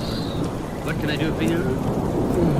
Sleepy. I want to have a drink and go to bed. I'm sorry, sir. The Garrison Club's a private establishment. No rooms available to the public. You think I'm drunk? Oh, no, sir. Why do you suppose I came here? And I'm sure I wouldn't know, sir. I'll tell you why. I came here to see my old pal Lou Saunders, that's why. You know Mr. Saunders. Do I know? Look, I paint him Lou Saunders. Mr. Saunders is your agent. I'm Clay Michaels. Just call Mr. Saunders. Clay, what in the world? Lou, tell this guy who I am. But I'm sorry, Mr. Saunders. It's all right, Mr. See? Let's go have a drink. Yeah, sure, Clay. You know what, Lou? I left Fila. Yep, I walked out on her. Is this Have someone fix a bed in the other room of my suite. Mr. Michelson will be staying with me. Please, good night.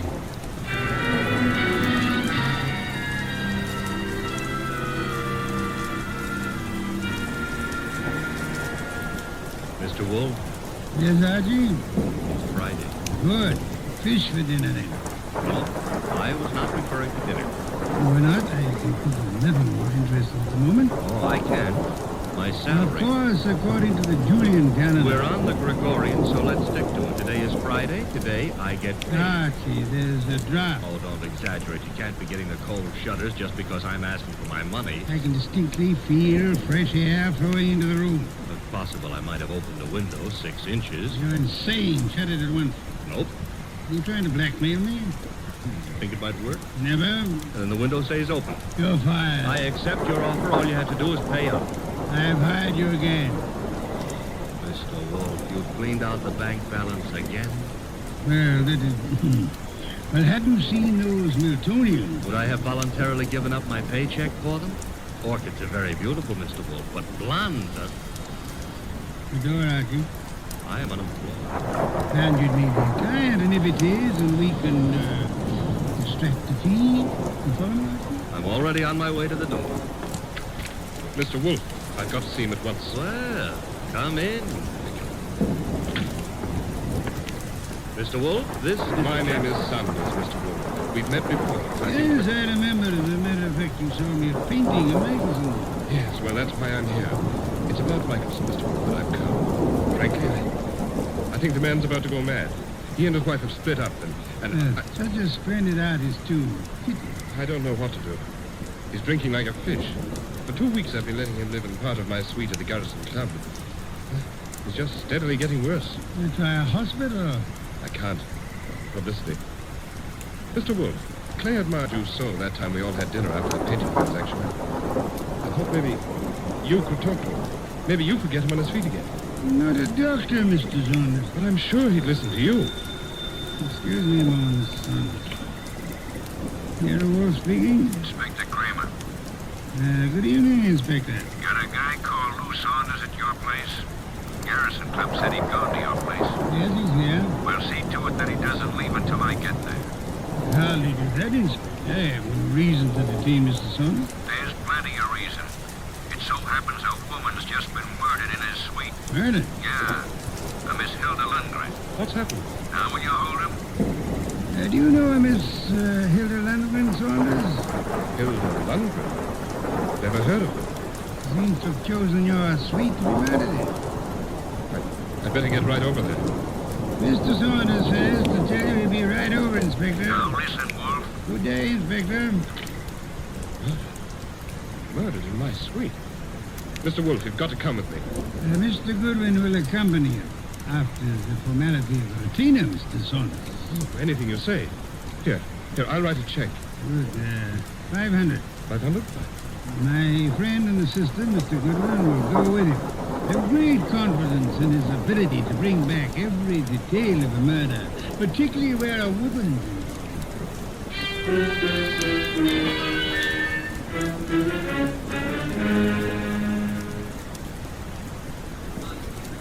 Okay, you photographers, picnic's over for tonight. Pick up your stuff and get out of here. Not real mean today, Inspector Kramer. Well, if it isn't Nero Wolfe's favorite stew, what are you doing here, Goodman? I got bored with my knitting. Look, I wasn't asking for you, man. I'm Louis Saunders, Inspector. Saunders? Ever seen that woman before? Yes, I believe I have. Can't remember her face. Lovely-looking woman. Blonde and pretty. Now, she ought to look familiar. She's one of the cleaning women here at the club. She is? Cleaning woman? Since when have gals like this been reduced to cleaning floors? What's happening to the world? There ought to be a law. Yeah, there is. She was killed with a knife, or haven't you had time to notice?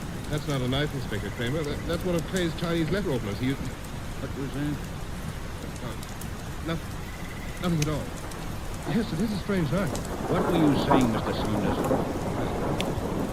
Just said that looked like one of the letter openers belonging to one of my friends. Who is this Clay? Clay Michelson, the artist. You can't possibly think he'd do a thing like this. I think everybody did it until we know otherwise. When were you last up here, Mr. Saunders? Me?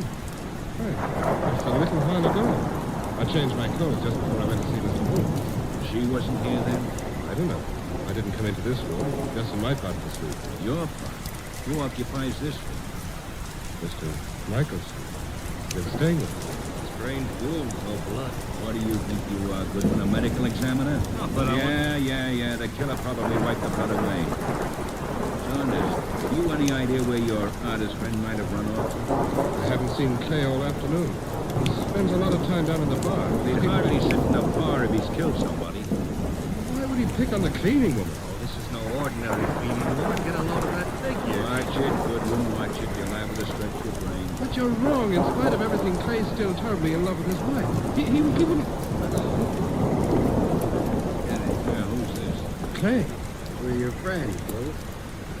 They won't serve me any more liquor down at the bar. I gotta find my flat. Mr. Michelson, may I introduce you to Inspector Kramer of the police? Who's this guy over there? He's Nero Wolfe's assistant. Whoa. Police? Well, what do you all want? Somebody park overtime? Where's my flask? The one with my initials. I just bought it this morning. Mr. Michelson, do you know that somebody was murdered here in your room? Why don't you guys go away and joke with somebody else? Where's my flask? You better get hold of yourself. I said there's been a murder, understand? Yep. I wouldn't be surprised if Inspector Kramer here considers you top suspect. They think I... Better put this up together, Clay. Yeah, because I got a lot of questions. Excuse me, the phone. Sit down, Mr. Saunders. I'll answer it.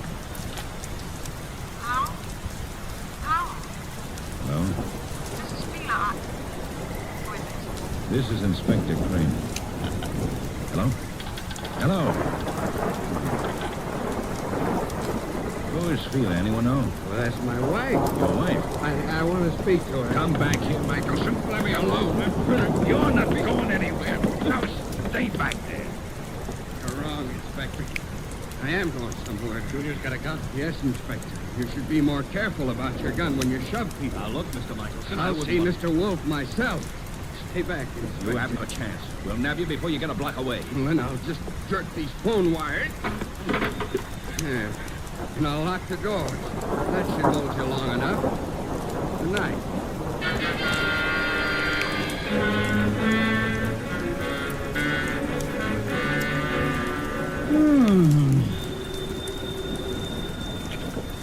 Nero Wolfe speaking. Wolf, Kramer. Indeed. Ray Michelson may be on his way over there. Hold him until I get there. Him what? Not more than 10 minutes ago, he held me up at the point of a gun. What kind of gun? It was my gun. Yes, it is, Inspector. Goodbye. Come in. Yes?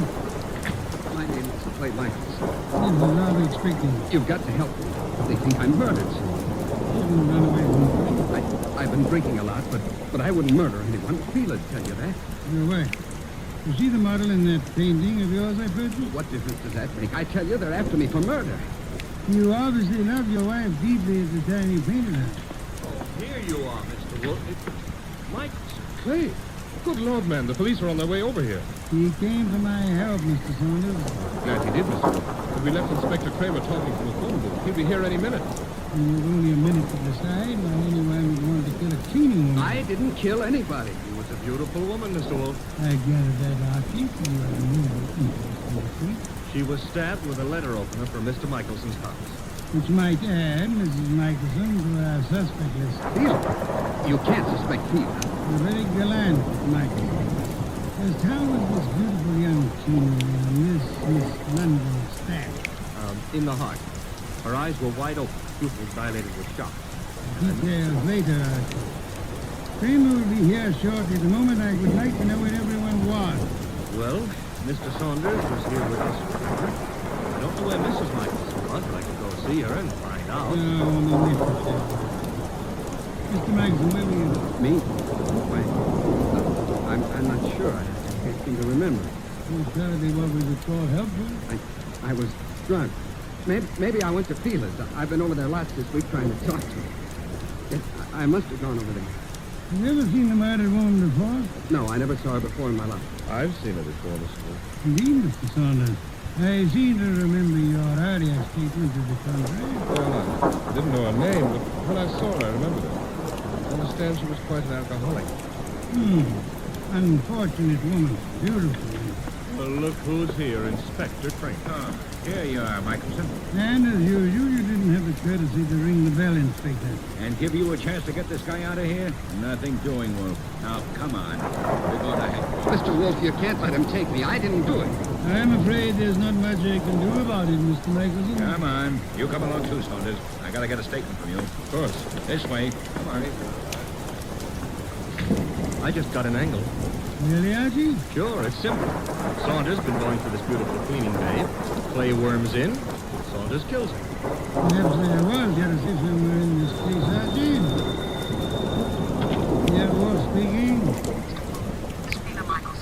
You don't know me, but you once got a painting from my husband. I've got to see you, Mr. Wolfe. You've got to help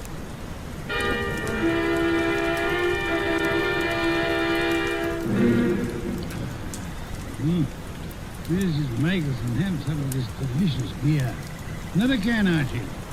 And now, Mrs. Michelson, may I ask how you found out there was a murder in the first place? A policeman came to see me. He told me what had happened.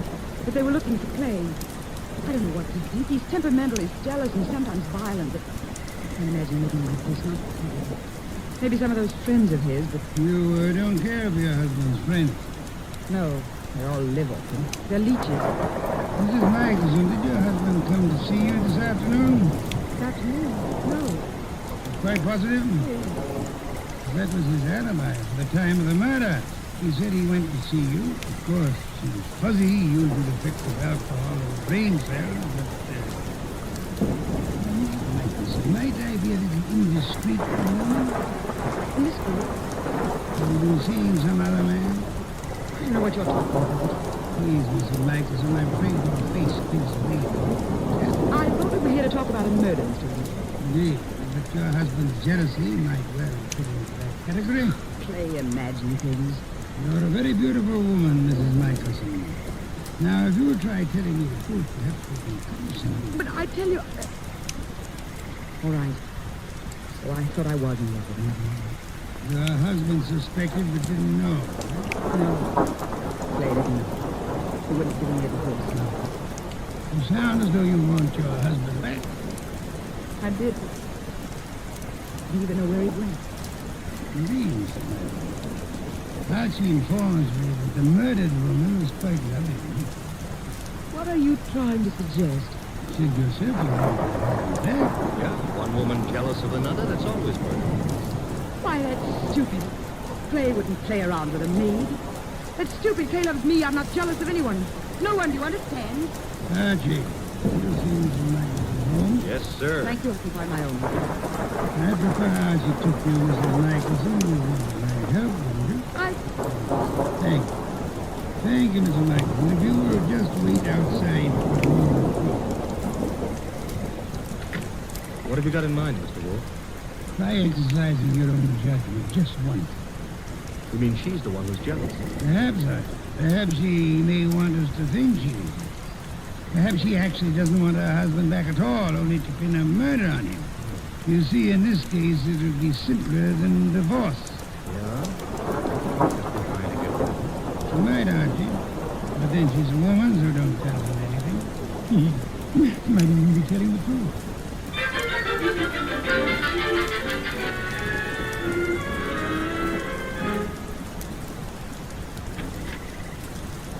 This is where I live, Mr. Goodwin. Nice. Very nice. I like furniture. I'm trying to figure out why Mr. Wolfe isn't alone with me. I'm a sucker for beautiful women. I wonder. Archie, Yeah? does Mr. Wolfe believe me? He hasn't made an official statement yet. Nice furniture and things. You sound like an appraiser.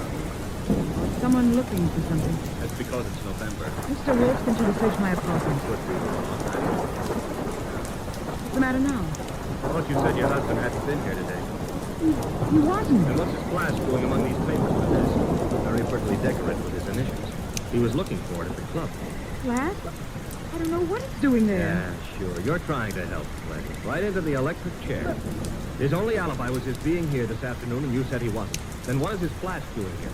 He said he just bought it this morning, so he must have been here today. I don't know what you're talking about. Where's your phone? You've got things wrong. I don't know anything about that flask. Lights. Who switched off those lights? Phelan, put those lights on. Put on those lights.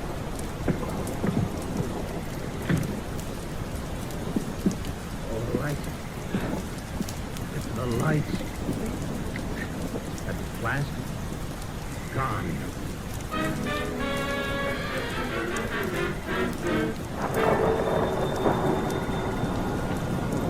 Nero Wolfe speaking.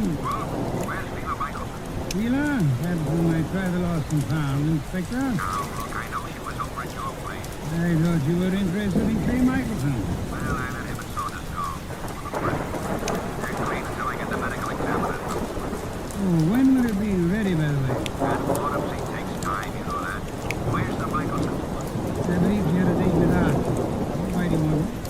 I'm sure it never dawned on you, Wolf, but this cleaning woman who was killed was someday. Maybe Mrs. Michelson was the killer's one.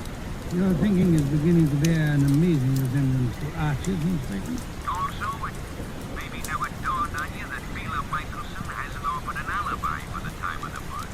You're right, Inspector. How about which story? Where's Mila Michaels? What? Oh, I really don't know, Inspector, but perhaps as a last resort, the Falcon might try her home. Good night, Inspector.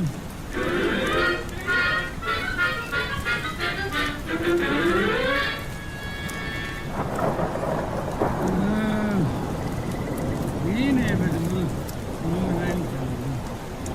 Come in. Oh, thank heavens you're here.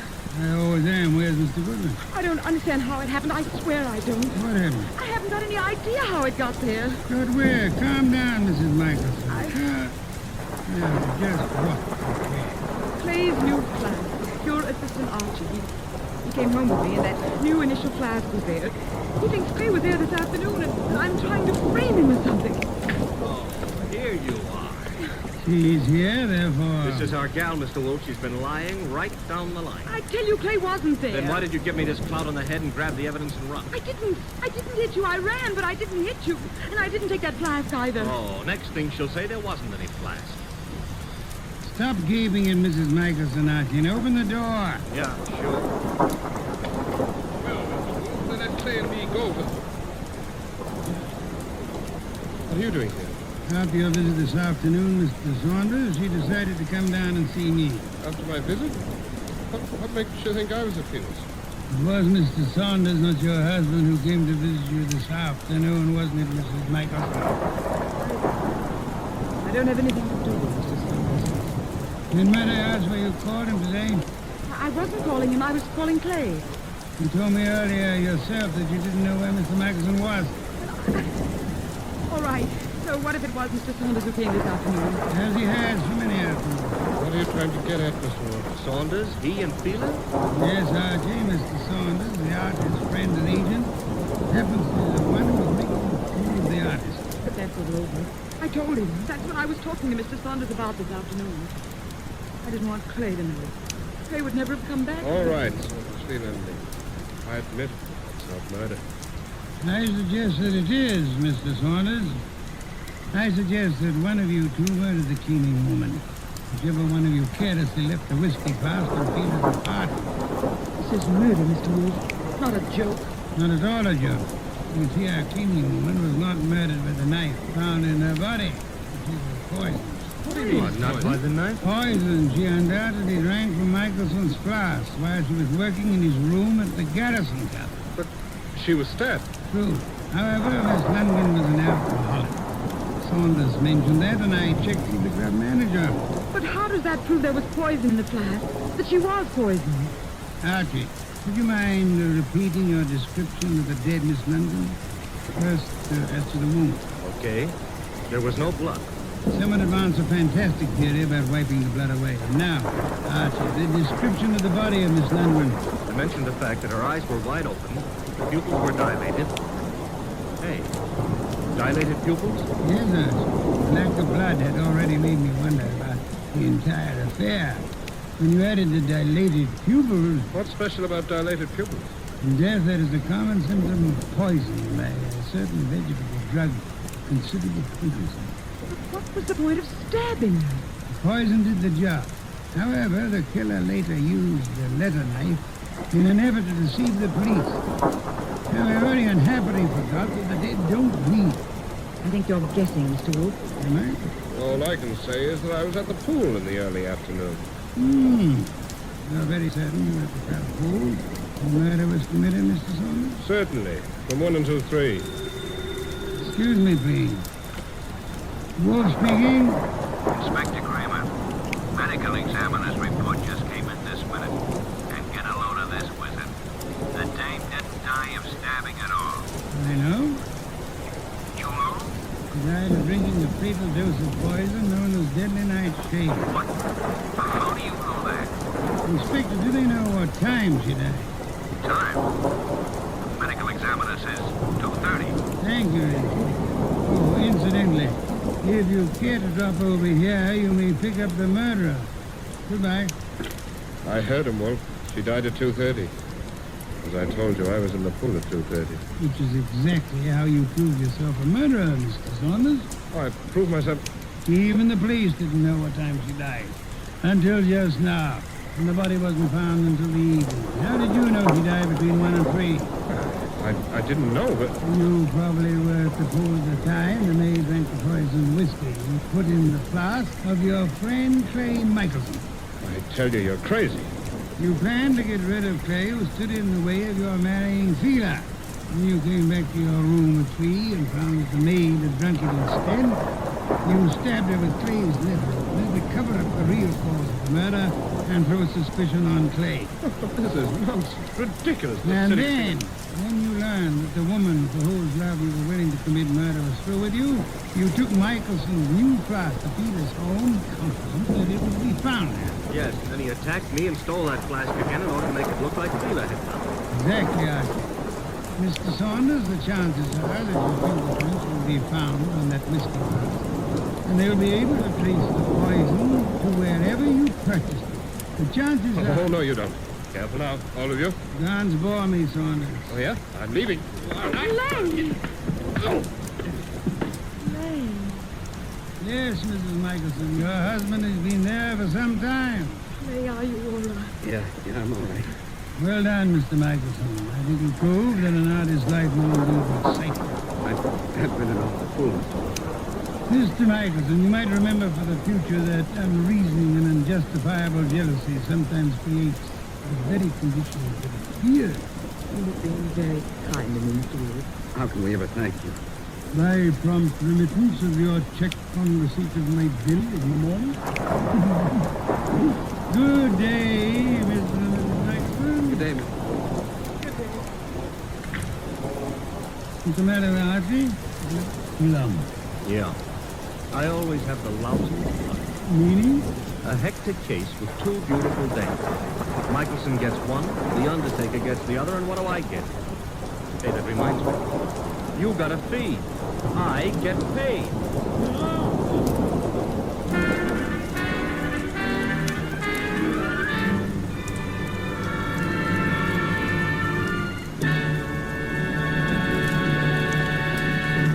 You have been listening to The New Adventures of Nero Wolfe, starring Sidney Greenstreet.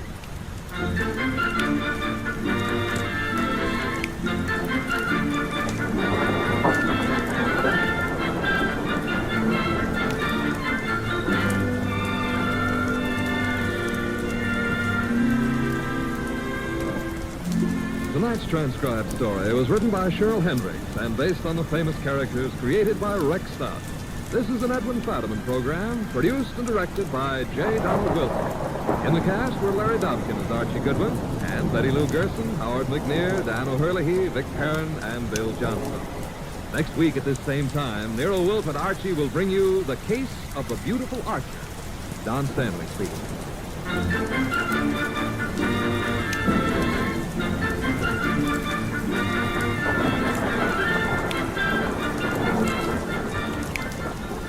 Three chimes mean good times on NBC.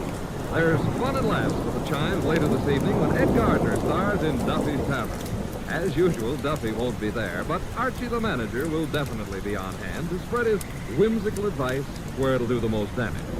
Tomorrow night, there's action on NBC with Herbert Marshall starring as the Man Called X in another exciting battle against the forces of international intrigue. Next, Sam Spade. Later, William Bendick on NBC.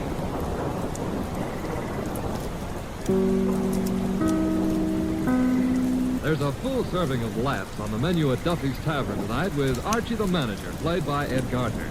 Archie's colleagues in comedy are Miss Duffy, Clifton Finnegan, and Eddie the Waiter. This Sunday, The Big Show comes your way once again on NBC. And just listen to a few of the stars who'll be with it. Fred Allen, Jack Carson, Mindy Carson, Ed Archie Gardner, Ed Wynn, and many, many more.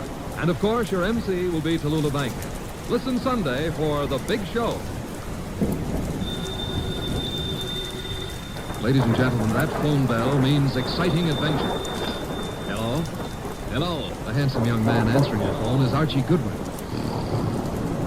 The mountain of a man engrossed in deep thought in the oversized armchair is Nero Wolfe. Hey, boss. Oh, Mr. Wolfe. Mr. Wolfe. There's a guy on the phone wants us to take a case. Seems that someone was mad at a guy who was mad, and now this guy on the phone is mad, wants us to find out who did the killing. What do you say, Mr. Wolfe? We need the money. Hello? Yes, Mr. Wolfe says he'll be happy to take the case. Just present yourself and a check for $2,000 at 601 West 35th Street at 11 o'clock. Mr. Wolfe can't wait till you get here. He's dying to go to work. Goodbye. Greatest detective in the world. The only trouble is, he is.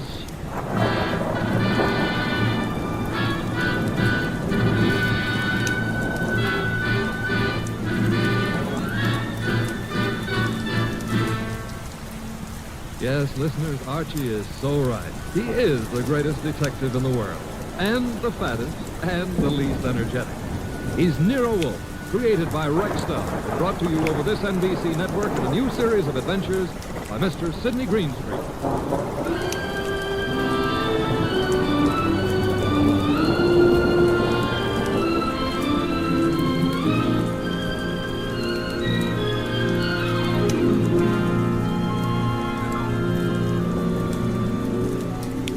Tonight, it's The Case of the Beautiful Archer. That's a good title. And it was a good case, too. It began in the consulting room of Dr. Raynard Townley of the Townley Sanitarium, skipping the jump north of Nyack, New York. And a very lovely young lovely glared across the desk at the good doctor. Shall we pretend you don't know who I am, Dr. Townley? How could we possibly do that, my dear Diana Lawrence? 23 years old, daughter of one of our better-known sculptors, Michael Lawrence. You were born in Johannesburg, educated in London and Paris, and live at present 100 yards from here in your father's cottage on Berry Hill Lane. How's that? Intended to be staggering, isn't it? You take no cream or sugar in your coffee? You're winner of the Women's National Archery Tournament for 1947 and have an exceedingly high temper. Let's stop the nonsense. You have an inpatient here named Willard Garth. Willard Garth happens to be my fiancé. Yes, he has mentioned the fact during his analysis. And, well, has he by any chance mentioned his reasons for suddenly refusing to see me during the past 5 weeks? He didn't have to, Miss Lawrence. Well, what do you mean? I mean that I recommended he give you up as a bad job. What? Well, I suppose you had some purpose in saying what you did. Of course. I'm the boy's doctor. You think you're in love with Willard Garth, I know, but actually, you're infatuated with the Garth millions. You take a lot on yourself, don't you, Doctor? I consider it important to relieve Willard of all painful external pressure. You've done well for Willard, Dr. Townley. Relieving him of me. I think so. Well, let's see you relieve yourself of me. You, purchased the gun for this occasion, Miss Lawrence? Yes. And what exactly do you hope to accomplish with it? Quick and complete reversal of your decision about me. I'm not as easy to handle as Willard is, you see. And if you intend to ruin my life, then I intend to end yours. Here and now. The phone is ringing. Let it ring. Just as you say. It's the house phone, Miss Lawrence. It may be Willard. Oh, Willard? Yes, he usually phones me from his room about this time every day. All right. Answer it, but be careful what you say. You're in command, it seems. Hello?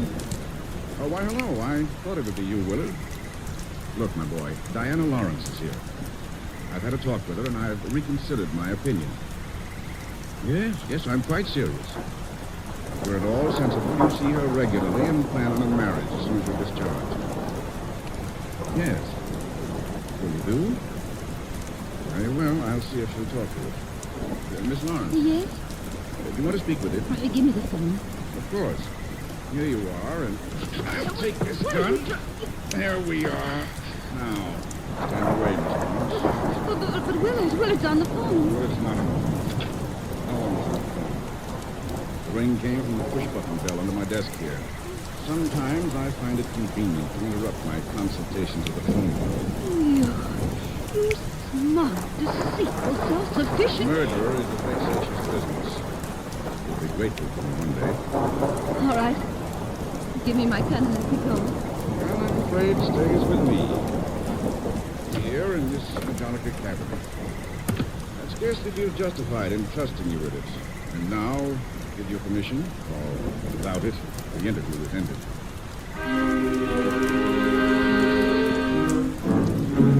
Later that day, the phone in the Lawrence house on Berry Hill Lane began to jingle. And this time it was no phone.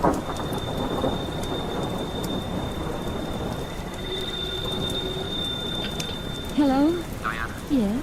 Willard, darling. Diana, darling, it's Willard. Imagine. Has the doctor let you use the telephone just as if you were a great big adult? I've got to see you, sweetheart. And I didn't call you to argue. Love, beauty, understand. That's what matters. Isn't it? Isn't it? Do I hear the overtones of a change of heart? Oh, Diana, what's happened wasn't my fault. He poisoned me against you. Then why don't you walk out of that amateur nut house and stand up like a man? I probably shall, Diana. Now, please listen to me. He's letting me have limousine tonight from 8 until 12. I want us to go for a ride and talk until everything is clear. Clear as a bell, my baby. Tell me he's trusting you to drive. Oh, no. No, one of the handyman here will chauffeur us. Oh, say you'll come, Diana. Will you? Say it. Say yes, say you will. Well, yes, Willard. I'll be glad to. 8 o'clock? 8. Oh, bless you. Bless you, my angel.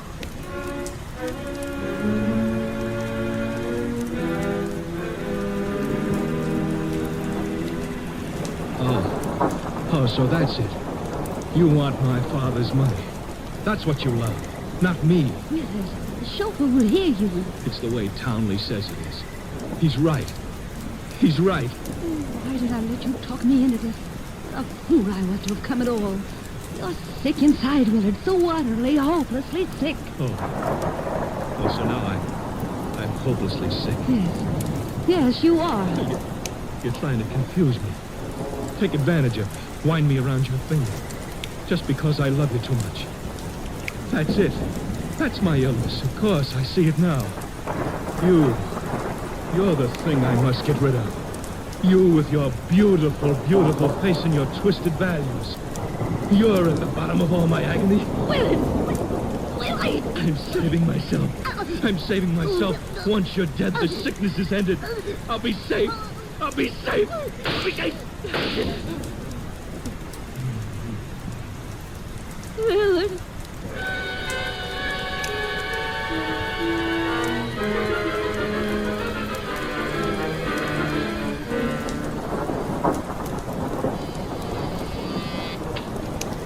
Dr. Townley? Yes. Come in. Mr. Wolf's been expecting.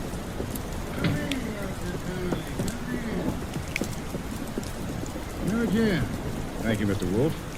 I'm so happy you've agreed to take this case. No glass of beer. Oh, no.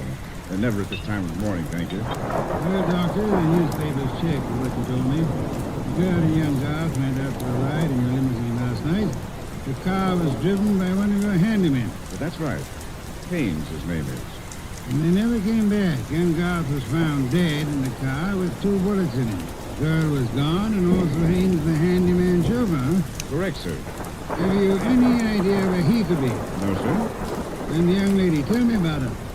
She's Diana Lawrence, daughter of Michael Lawrence. Sculptor? The sculptor. She lives with him in a small cottage near my sanatorium on Berry Hill Lane. An extremely aggressive and self-centered female with more than a slight flair for violence. Your description might easily lead me to suspect her of this murder, sir. Well, I'm aware of that. And I don't think you'll be far off the mark. As I told you on the phone, she tried to murder me yesterday morning. Police have made no headway in locating her? No, the homicide division has contacted her father, but he's remained quite non-committal. He simply says that he's sure she's incapable of killing a fly, and that he hasn't laid eyes on her since 8 o'clock last night. Highly suspicious behavior. She was unquestionably in the car with young Garth when he was murdered. He wasn't alone. You were referring to Haynes? Yes, but he can't be found either, remember? It appears that he failed to list his address on his job application. But somehow, Mr. Wolfe, I'm quite sure he'll show up this afternoon. Somehow, Dr. Townley, if I were you, I wouldn't be quite so sure.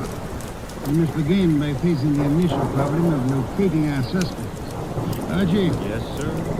Get out the car and drive up to the house on Berry Hill Lane. And then? Yeah, you will ask Mr. Michael Lawrence to be sensible enough to cooperate with us in finding his daughter. And if the answer is no? I recommend, Archie, that you flatly refuse to take.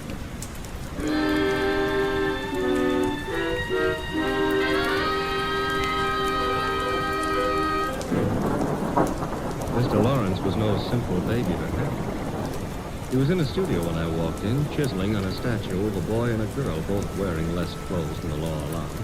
And before I got a chance to state my name, he commenced giving me a free lecture on the marble work of art. She's good. Really good. She's practically superb. The Ariadne. What Ariadne? The girl in the statue. Oh, that's Ariadne. Tragic nymph of Greek mythology. Don't tell me you're not familiar with Apollo and Ariadne. All right, I won't. The Apollo, on the other hand, is unfinished. The face, you see, it lacks a passion of yearning, Olympian desire. And yet, you know, the two figures have motion. Like your daughter? Huh? Your daughter, Diana, she's got motion also. As I hear it, she's been in motion ever since she murdered Willard Guard last night in the back end of a limousine. So you're another flatfoot? Not exactly. I'm paid in private by Nero Wolfe. Nero Wolfe? Yeah.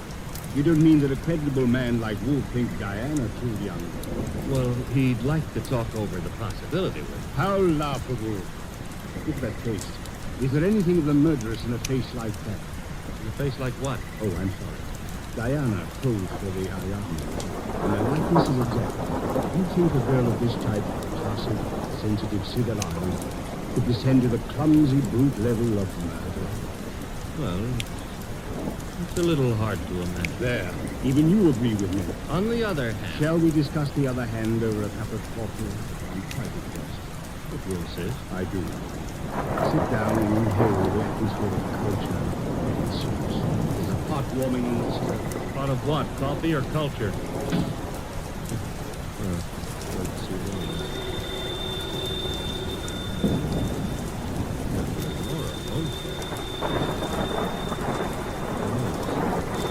Something important. Yes? Diana, Father. Oh, yes, Diana. It's all over the paper. Yes, I know. I don't think they'll find me where I am. And I'm staying here until things quiet down a little. Where are you, honey? What did you say? I said, where are you? I said, honey. Daddy, you never call me honey. I know it's because I'm excited. Where are you, sweetheart? We mustn't let anybody find out. Not a soul in the world. Where are you? You know where Night Pine turns off to the left beyond Marksdale? Yes? Well, I'm... Call me later, Angel. But Father, Get that motorman's number. You will live, my friend, but not long if you don't control your curiosity. With that mallet you hit me. What was the big idea? You really have to ask that question. Weren't you trying to trick my daughter into disclosing her whereabouts? Police are pretty interested in her whereabouts. Then let them find her. You can't be surprised, my friend, if I do protect Diana's interests.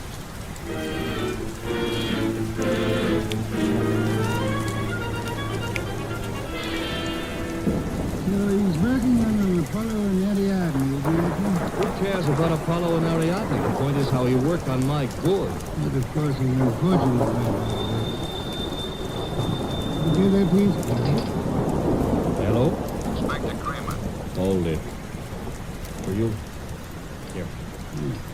Yes? Well, How are you, Inspector? I hear you're in on the Garth killing. Not very deeply, I am afraid. We are still trying to locate the Lawrence girl. Well, you can forget about that. Mm-hmm. Yes, we've already located her and released her on a habeas corpus.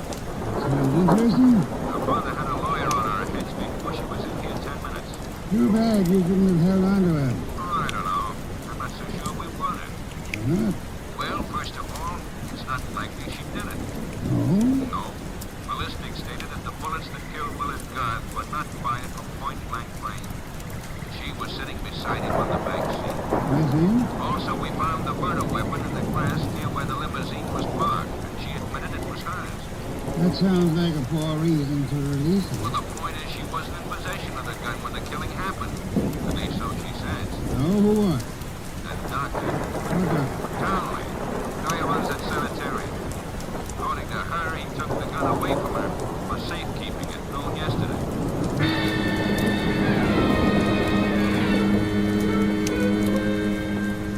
a little more talk between them, something about fresh cigar ashes that were found in the dashboard ashtray of the limousine. After that, the boss hung up and exerted himself enough to put a call through to the Townley Sanatorium. I'm afraid the doctor is very busy just now. So am I, and my business happens to be highly important. I'll say you called, and I'll ask him to contact you just as soon as he has a free moment. Do you happen to have a free moment, miss? Yes. Could you spend it by telling me if that handyman, Mr. Haynes, is being located? Yes, as a matter of fact, he has. One of the staff just found out where he lives, Mr. Wolfe. Well? He has a little cottage at 206 Dockside Road. That's out near Sheepshead Bay. Thank you. Archie. I'm going someplace, I suppose? Well, you're going to Sheepshead Bay.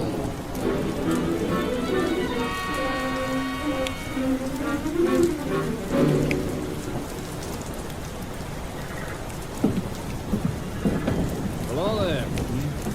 Looking for a guy I can't find. Yeah, his name is Haynes. Stopped at the cottage up there, but there's no one there. I saw you here on the wharf fishing, so what did you say his name is? Haynes. Haines. Oh, Haynes. Yeah, do you know him? Well, there's a fella named Hines used to fish out here. No, not Hines. Haynes. Couldn't be Huntingburg? No, it couldn't be. The name is Haynes. H-A-I-N... Haynes, give me a hand here, eh? Well, what do you know? Funny, huh? That guy seems to think my name is Haynes. Yeah, so do I. You do? Yes, I...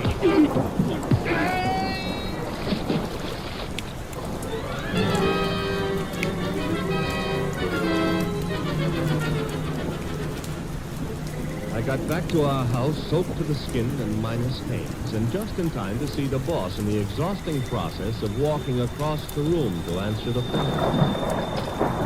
Hello? This is Dr. Townley. You called me. Right in. About the matter? More specifically, about the statement from Diana Lawrence that you removed a firearm from her possession yesterday morning. Well, that's quite correct. It's here in my Majolica cabinet. You did? Of course it is. I suggest you check. Mr. Wolfe. Mr. Wolfe. Yeah? I'd like to see you at once. Then I suppose it's vanished. What? How did you know? Because it is a ballistics doctor. Turned out to be the gun that killed Willard Guard. I see. You? Yes, I understand everything now. It's all so crystal clear. Just how crystal clear? I'm quite certain, Mr. Wolfe, that I can put my finger on the killer. Then I think it would be well if you came here immediately. No, I'm afraid it's impossible, sir. There's an important operation schedule and I simply cannot make it. What do you suggest? Well, is it outside the realm of possibility that you come here? Is it Mr. Wolfe? Hello, Mr. Wolfe. Mr. Wolfe?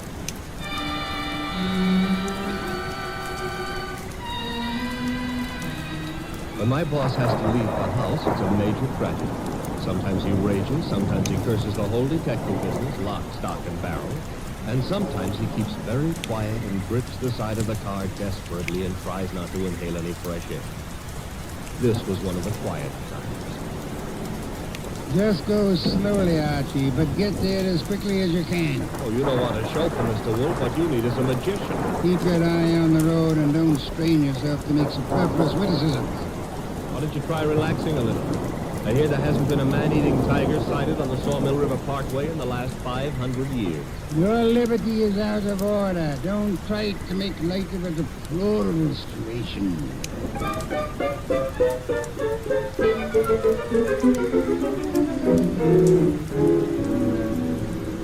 Here's the sanatorium. And there's Dr. Townley coming to meet us.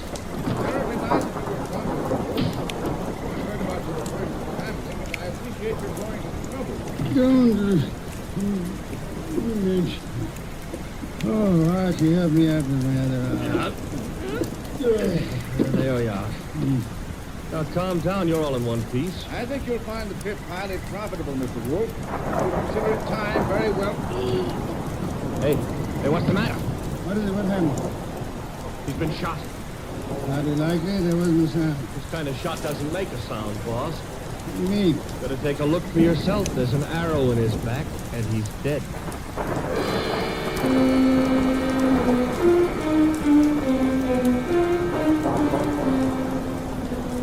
We remembered that Dr. Townley had said Diana Lawrence had won the Women's National Archery Tournament for 1947. The Lawrence house was visible through the trees 100 yards away, so we started for it and the sculptor's studio. There's no one around. So this is his latest effort, Apollo and Ariadne. Yeah. Done a little work on it since I was here. The Apollo's face is more finished and... Hey, boss. Yeah? You know, somehow or other, Apollo looks a little familiar. Wouldn't be surprised, Archie. I think if you examine it closely... Our host. You remember me, don't you? I met you once at a dinner party at your house, the time they opened the new museum on 67th Street. Of course, Mr. Lawrence. And to what do I owe the honor? It's not much of an honor. Dr. Townley has been murdered. No. I am afraid Mr. Goodwin is being accurate. He's been murdered with a bow and arrow. And what does that mean to you, Mr. Lawrence? I'm sorry. I've been a fool. An awful fool. You can't blame yourself too much. If you'd cooperated with the police instead of looking out for your daughter's interest, the man would still be alive. I assure you... Where's the girl? She should be here now. She phoned me a while ago and said she was coming by for passage money to you. You were looking for me? Boss, Diana, put the gun down and... And tie a rope around my neck? Might I inquire if your plan is to kill us all, Miss Lawrence? Oh, what would yours be if the world was after you for something you didn't do? Wouldn't you be willing to risk persuading a jury of that? Thanks, no. I'll skip that chance. Father, get me the money. Diana, sweetheart, don't make me a part of your murders. That's asking too much of love. Don't you know I'm not guilty? No, Diana, I don't. Thanks. Looks like I walked in on the nose. That's him, boss, the guy who's South Street. Take a little of your own advice. Relax, Archie. What do you want here, Mr. Haynes? I want to give up and try to straighten out this little deal. Mr. Lawrence. Yes? Here's your money back. You got a right to call me a Welsh. I promised I wouldn't give evidence against the girl, and you paid my price. But enough is enough, and right here and now I'm unloaded. Just what does this mean? It means I saw her do it. Oh, you stupid, lying, rotten... Oh, yeah. Trevor, get the pair of them out of here.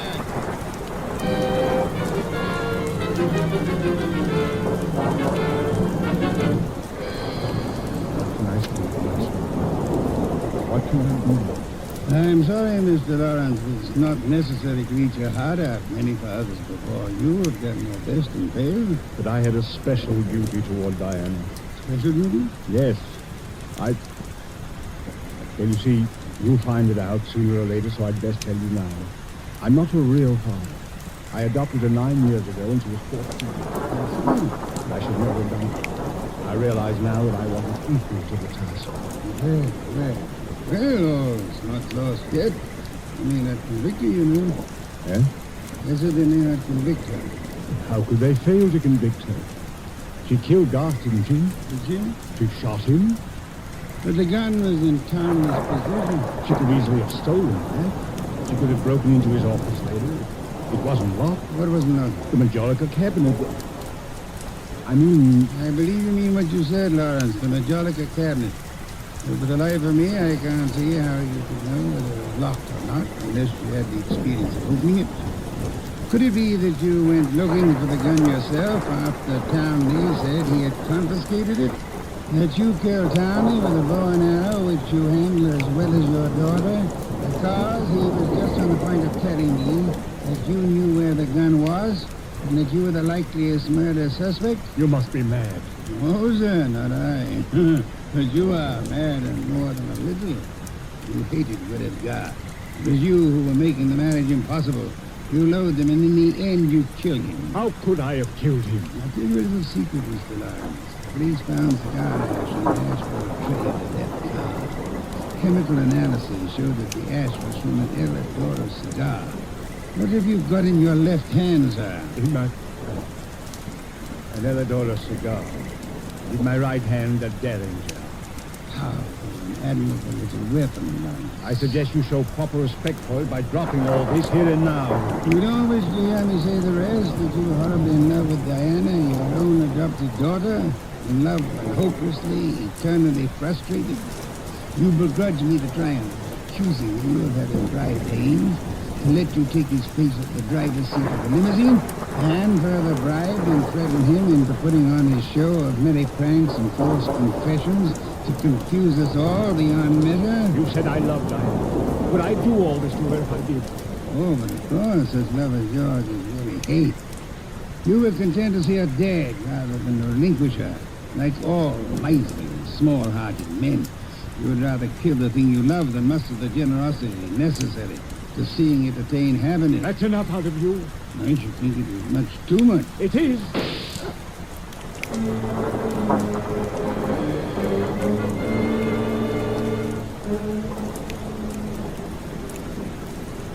Archie, my boy, I'm grateful to you, both for coming back into the house when you did and for being such a good shot.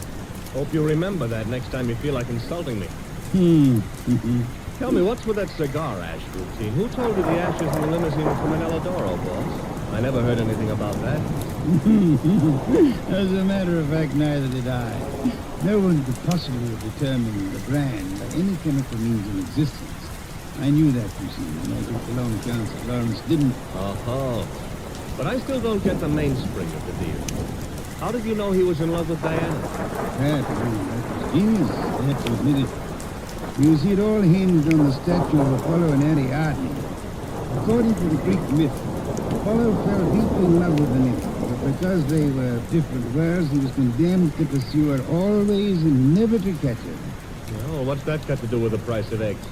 Isn't it perfectly obvious? Didn't he tell you that Diana had posed for the Ariadne? Yeah, but I still don't... And you yourself remarked on the fact that the finished Apollo looked somehow familiar, didn't you, Archie? Yeah, I did. Don't you know why that was? You mean that... I mean, unlike Lawrence, unconsciously revealed the true state of his heart. He didn't intend to, I suppose. But precisely and accurately, he chiseled the features of a tortured god in his very own image. Oh. And speaking of torture... Yeah? Will we be holding time for dinner? Oh, boss, you can't be that hungry. Oh, and good heavens. Did you realize that I haven't eaten since lunch?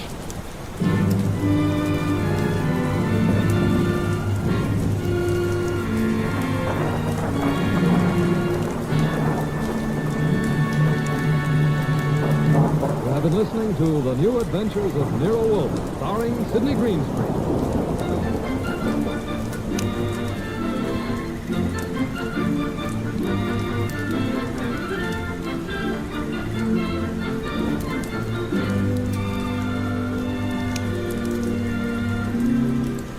Tonight's transcribed story by Peter Berry was based on the characters created by Rex Stout.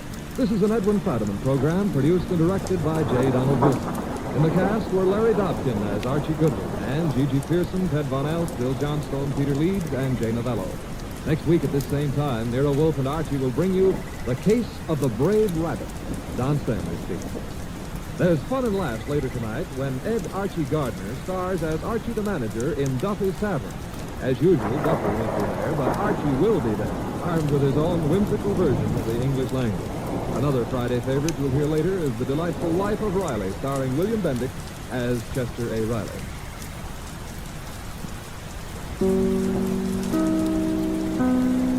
Stay tuned for Nero Wolfe, who follows transcribed in 30 seconds. Later tonight, over most of these NBC stations, Duffy's Tavern comes your way.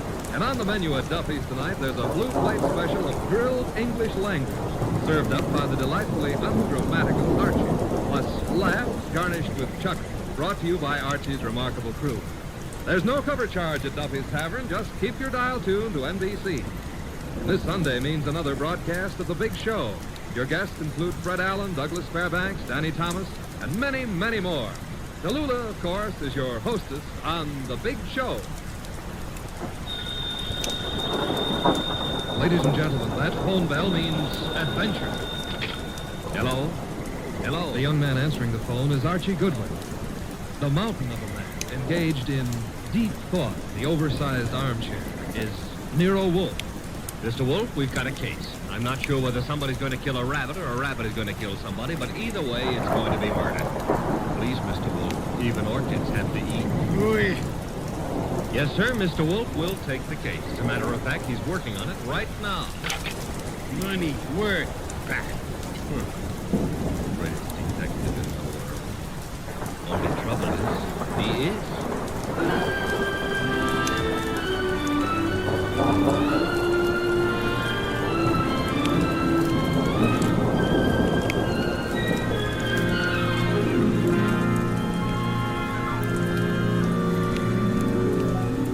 Yes, ladies and gentlemen, Archie is right. Nero Wolfe is the greatest detective in the world, and the fattest, and the least energetic. Nero Wolfe, created by Rex Stout, and brought to you over this NBC network in a new series of adventures by Mr. Sidney Greenstreet.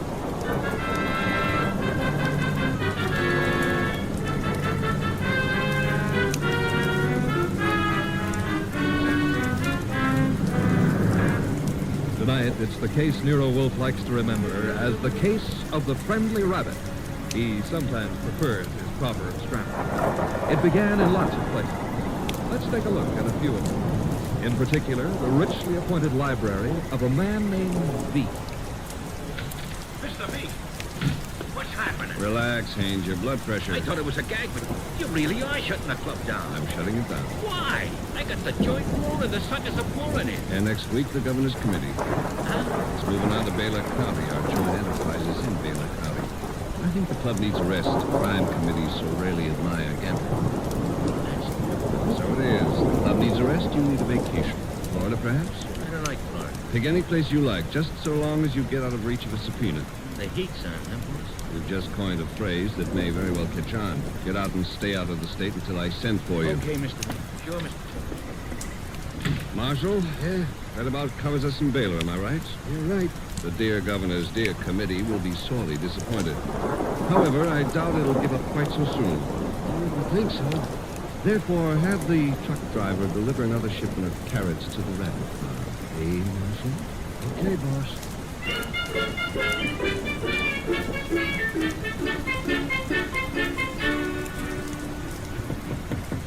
Come in, Williams. Good afternoon, Governor. Good afternoon. Williams, I'm disturbed. The crime committee said It's doing well, very well. And then I know. there's a leak. Someone is passing on confidential information. Who? That's the problem. Who? It started 3 weeks ago. A three-man committee. Wilson, McCarthy, Toller. One of them, Williams? I'd stake my life saying that. Then who? You've forgotten Carl, committee secretary. You have reason to suspect him? Nothing means anything. Except You do suspect him. he's been watched, telephone calls checked, mailed. I have no reason to suspect him. Except that one thing bothers me. What's that? He has a small farm in Greendale County. He rarely went near the place, and all the time he's been up here at the capital. But that suddenly changed. 3 weeks ago? Yes, sir.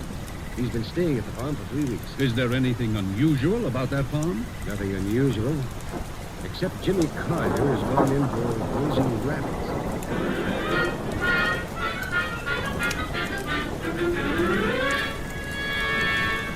Jimmy, Who you... Oh, hello, Connor. you've been hiding from me. I've been out here with the rabbits. Jimmy, what's wrong? With what? You. There's nothing... You're lying. We grew up together, remember? We lived next to each other, Joe. We were going to be married. Hey, wait a minute. We still are, last I heard. You haven't heard recently enough. What does that mean? It means we're not getting married. But, You've Clara... been avoiding me, and you've been getting money, lots of money from someplace. And in a shady way, I think. All right, you know. So what? I've been concerned about your sudden devotion to these rabbits. The kind of men you've been seeing. What do you mean? Like the one up at the house now, waiting for you. Is somebody waiting? That's why I came down here after him. I'd better get up. He's a crook, Jimmy. Look, I sort of got myself in a mess. I needed money, but it's over, Claire. No more. Are you sure? Of course I'm sure. I wish I could believe you. For your own sake. But I feel I can't. Not anymore.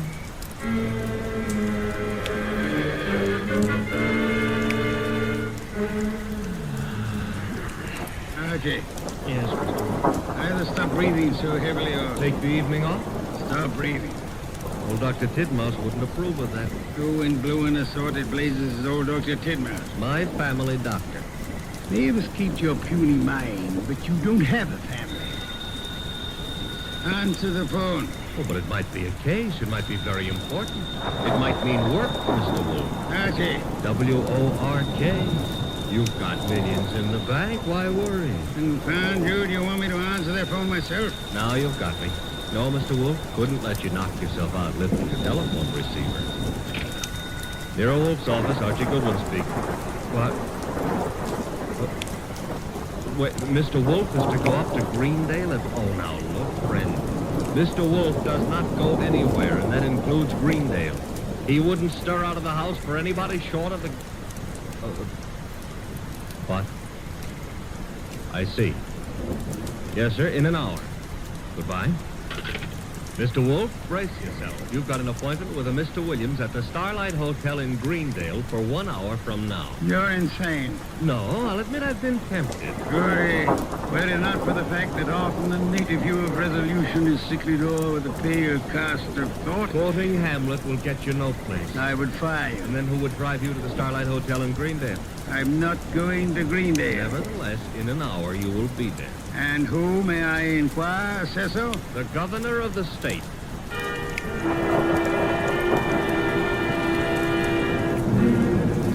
Is that all, Mr. Williams? That, Mr. Wolfe, is all anyone knows about the situation, except the guilty man. Admirably clear summary, Mr. Williams. Obviously, our meeting here at the hotel was necessary. I couldn't be seen entering your house, so it's inadvisable for you to visit the governor. I can appreciate that.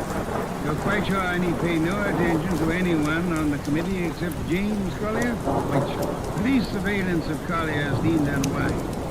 You suddenly take an interest in rabbits, but although keeping them may perhaps be considered suspicious, it is hardly in itself of value.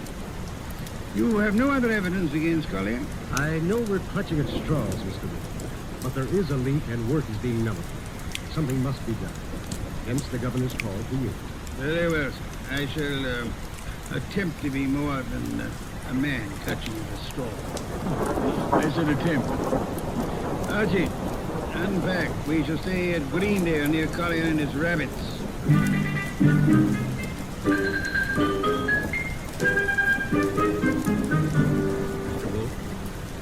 Mr. Wolfe. Oh, naturally, I know that shutting your eyes and pushing your lips in and out indicates you're thinking of me. There's nothing for you to think about.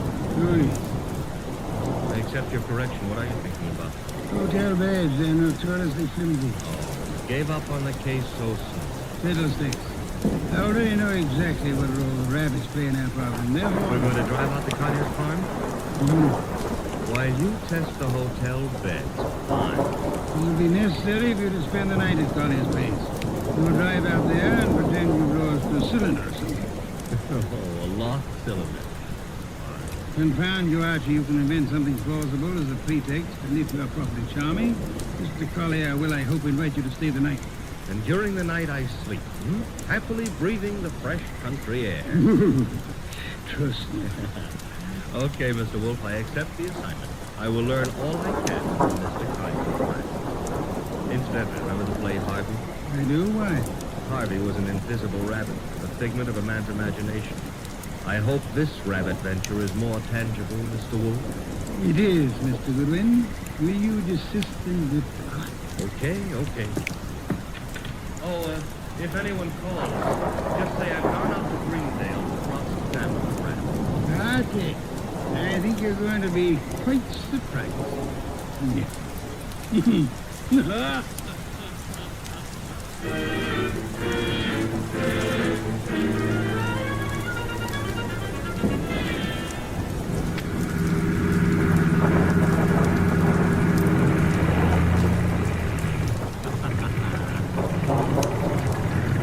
Running out of gas would be such a big goal.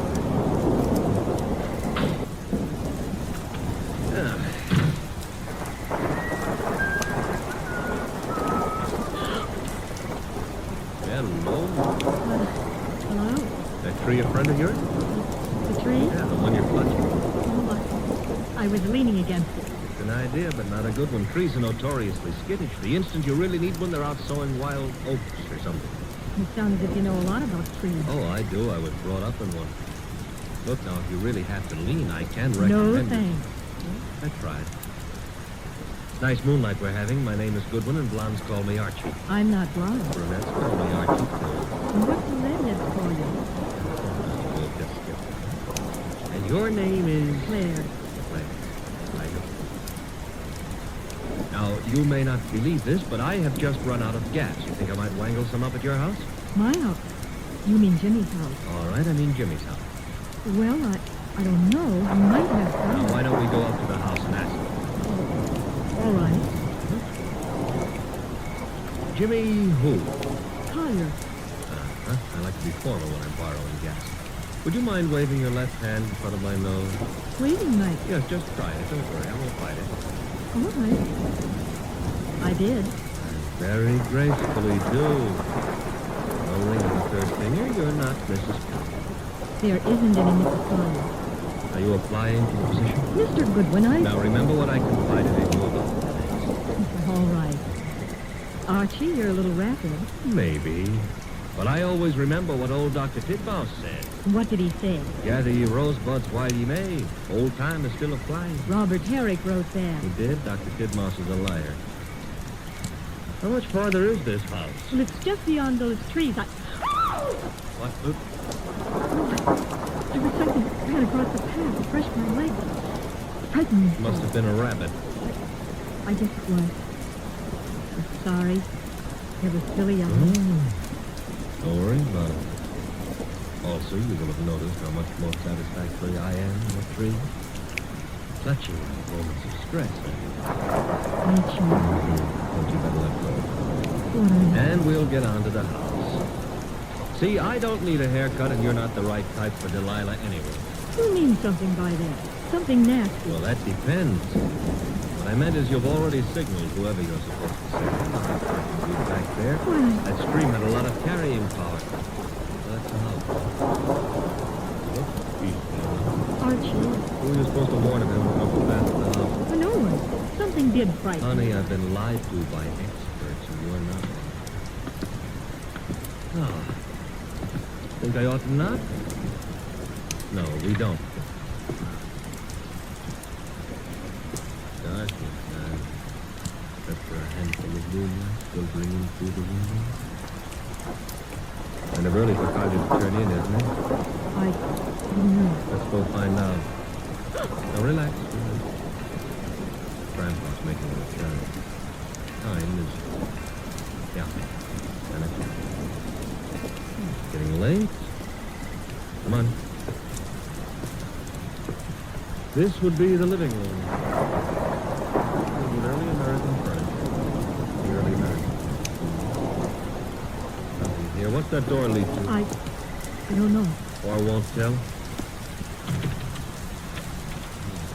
Smaller room. Darkest.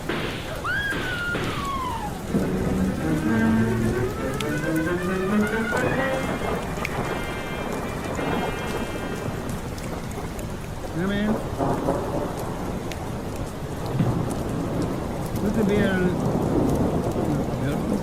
sorry. I should have remembered to bring you something. Indeed, and you are? I'm a fellow guest at this hotel, Mr. Wolfe. My name is Leek. Beak, yes. A criminal of moderate intelligence and immoderate pretensions. We won't quarrel, Mr. Wolfe. I've something to offer you.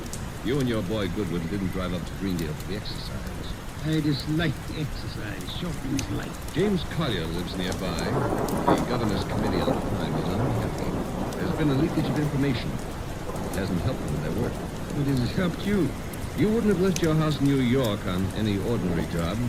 A request from the governor, however, shall we stop, Vincent? I don't have to fence with you. The committee's work doesn't particularly bother me. I've already made my arrangements for retiring from active business, shall I say. However, I don't want you messing around in the meantime. Indeed. In your effort to discover how the committee's information leaked out, you might also discover a number of things about me that I prefer to remain undiscovered. No one has employed me to do anything about you, sir? Not directly, but indirectly you might have to. I want to insure myself against any such possibility. We'll make a deal. I'm ready to supply you with the name of the man responsible for the leak and papers proving his guilt. I have them here. In return for which you expect? A quick conclusion to your activities and your return to New York, leaving my name out of your reports. I'm neither a public official nor a philanthropist. I should do nothing about you unless it becomes necessary. You may remove your hand from your pocket. You wouldn't dare shoot me. Now then, the name of the man? James Collier. Proof of his guilt? These. A series of reports on the committee's meetings in Collier's handwriting. Thank you. Good night, sir. Good night. And I hope for your sake. Phew. Archie, answer it. Oh. Hello? Mr. Wolfe, Yes, Archie. I'm at the Collier place. Since it takes only 10 minutes to get there, may I congratulate you on your speed? I've been at the Collier place for nearly an hour. Doing what? Oh, meeting Claire for one thing, discussing Rosebud. Your delay has been explained. Good night. And for another, I was being robbed when someone got murdered. You laid hands on the murderer? No, the room was dark. By the time I got Claire untangled from me and started looking for somebody with a gun, he'd left. I see. The dead man, of course, is James Collier. No, sorry. Found it had to be. Who was it? Total stranger. Archie. I'm not being difficult. There was no identification on him. Strange. The description. Early 30s, height maybe 5'10", weight around 175 pounds. Blonde hair, blue eyes, very natty dresser. Suit custom tailored with a built-in shoulder holster. Dog one shirts. Manicured but very dirty fingernails. And he... company. Please? Very well, you tell them whatever you think proper. As I mentioned in the governor's committee, of course. You'll then bid them farewell and come to the hotel. Can't I say goodbye to Claire, too? You cannot. I'll find you, Archie. Do you think I want to wait up all night?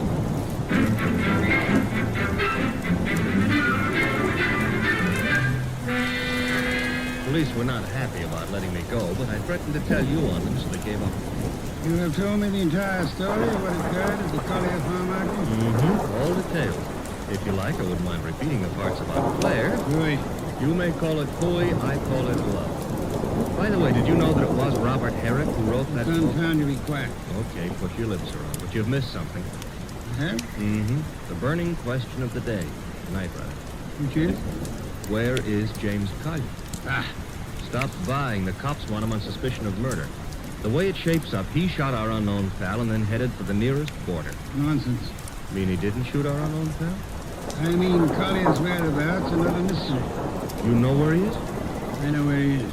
I don't believe it. You couldn't know. You haven't been out of the hotel. You haven't had any calls. Archie, I use my intelligence. If you had used yours instead of voting the girl... I still wouldn't know where Collier is. Never mind. I'm impressed. What do I do now? You get Mr. Veek on the phone. Huh? He's staying here at the hotel. Old home week. Operator. Mr. Veek, please. Hello? Hello, Mr. Veek? Who is this? Mr. Wolfe wants to speak with you. Just a second. Here you are, sir. Thank you. Mr. V, where were you at 10 o'clock? Why, on my way to the hotel. You checked in at 10:50, then came directly to your room. One other question. You have an employee, a man in his early 30s, blonde hair, blue-eyed, and well-dressed. Am I correct? Yes, that is Marshall. No, that was Marshall. Good night, sir. Having done that, whatever it meant, we now go to sleep? We go to the Collier farm. Okay, but why? Because, Archie, the time has come to cross-examine the rabbits.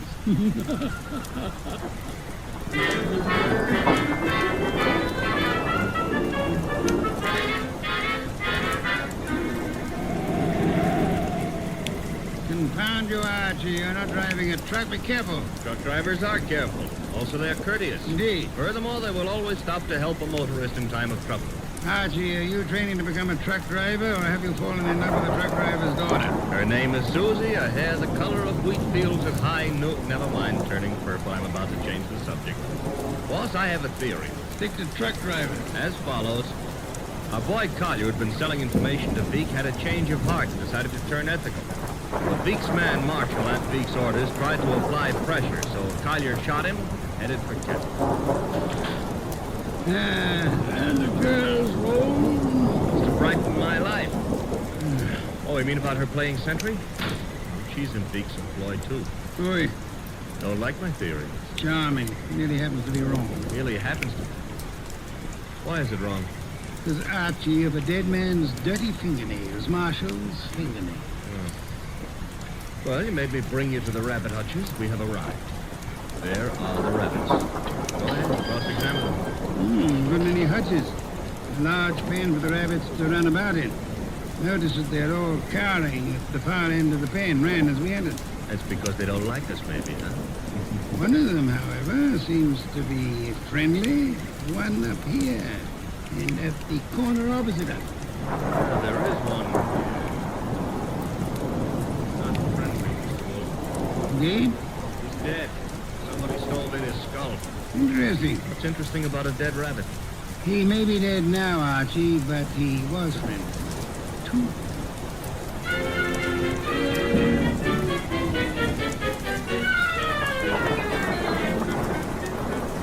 Claire, this is Mr. Wolfe. Mr. Wolfe, this is Claire. Claire, I'm Archie. Ah, chair, Archie. Chair. Try this one. Be gentle with it. If you break it, all the early Americans will hate you. It'll serve. Steady. Well, now then. Mr. Wolfe, I'm dreadfully tired. The police have... Are idiots. What?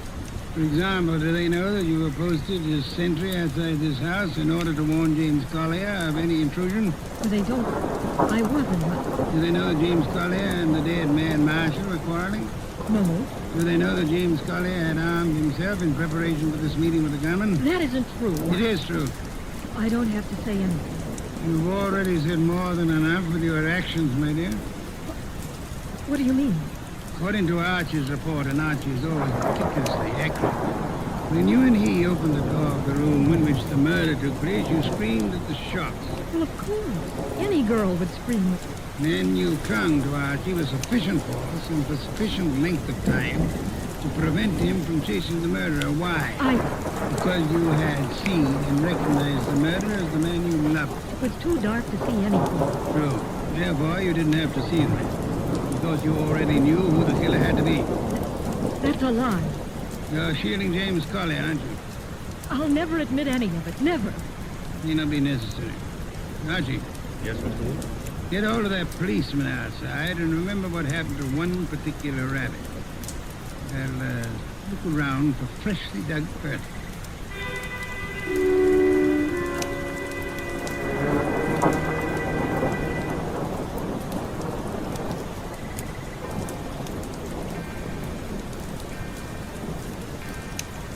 Good night. What are we waiting for?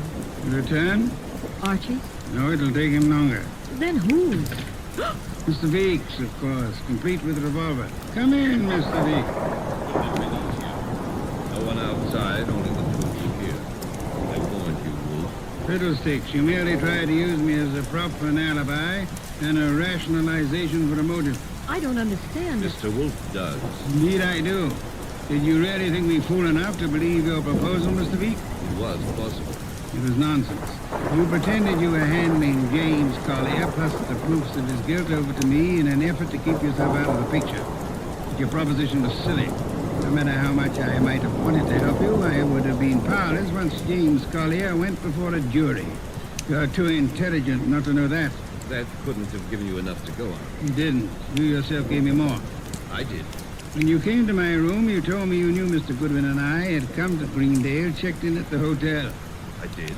However, when I phoned you later and asked for an account of your movements between 10 and 10:30, you replied that you had driven to the hotel, signed in, and came directly to my room. Obviously, you already knew of my presence in the hotel. How? Only one way you could have known. You had seen Archie at some time prior to the time you checked in at the hotel. And the only place where Archie was here, at the farm. Yes, which told me Mr. Veek had been here at the time of Marshall's death. What was Veek doing here? Only one thing. Murder. Then he killed the gunman. Well, the possibility. But Jimmy, I thought he did it. James Collier couldn't have killed Marshall because at the time he was killed, James Collier was already dead. Archie! What's this? Let's play. Uncrop that gun first. My arm! Oh, that's nice and cooperative. Now be quiet for a while. The cop is back in the rabbit pen, Mr. Wolfe, guarding Collier's grave. Grave, Archie? Yeah. with James Collier in it. Poor Jimmy.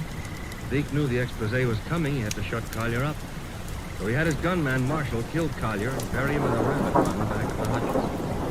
You spotted that, boss, because of... A dead rabbit. The others scuttled away from the man who bore James Collier's body to that lonely spot. But one rabbit overcame his fear. He was too friendly. And got killed for it. There was that And the dirty fingernails of Marshall, the gunman who killed and buried James Collier. Your description indicated extreme neatness. The dirty fingernails were a wrong note. Yeah, indicated he'd been digging. So we know now, don't we? Zeke killed his own triggerman to frame a dead man for it. Collier would be thought guilty. He'd be hunted among the living. And all the while... I'm sorry. It's all right, Archie. I didn't love Jimmy. That was what I watched him. Mr. Wolfe, I understand everything, except why did Jimmy suddenly start staying at the farm with the rabbits? He knew he'd be watched. He couldn't risk conveying his information by telephone or the mails. Nor could he be seen holding conversation with men who might be traced to Veek. But you would suspect a truck driver delivering carrots for the rabbits as being the go-between for Jimmy Collier and Veek. Nero Wolfe. Which is why I hope there's an adequate bed in this house for me. I'm sure I'll be able to find one. Splendid, Archie. You will have the police remove Mr. Veek, and then... And then maybe Claire would like to go gathering rosebuds by moonlight? I would like to. Good. You go up to bed now. I've seen the moonlight more times than I care to remember. However, while you and Miss Claire stroll through the moonlight, Archie... Yeah? You might remember that rosebuds have thorns. You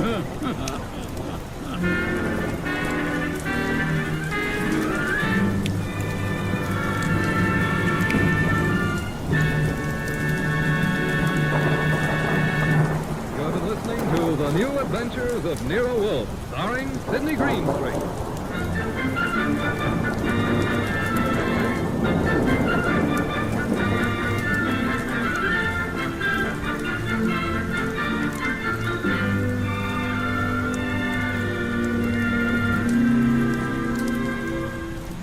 Tonight's transcribed story was based on the characters created by Rex Stout.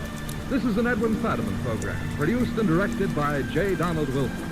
In the cast were Larry Dopkins as Archie Goodwin, and Martha Shaw, Hal Gerard, Herb Butterfield, Howard McNear, and Bill Johnstone. Next week at this same time, Nero Wolfe and Archie will bring you The Case of the Impolite Corpse. Don Stanley speaking.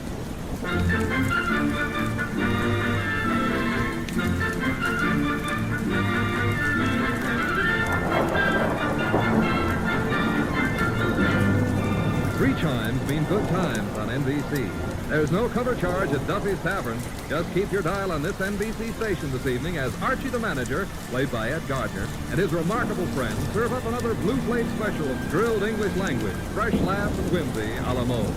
Another Friday fun favorite is the delightful Life of Riley, starring William Bendix as the beleaguered Chester A. Riley. Now it's Sam Spade, then The Magnificent Montague on NBC.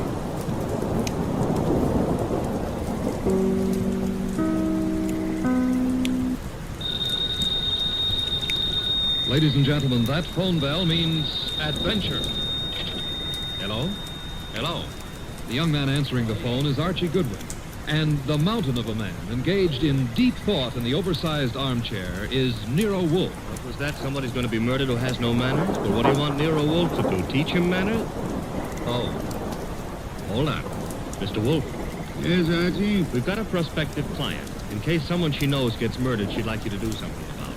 Very well. However, advice is... Yes? Not to get murdered herself. I never take a corpse for a time. Greatest detective in the world.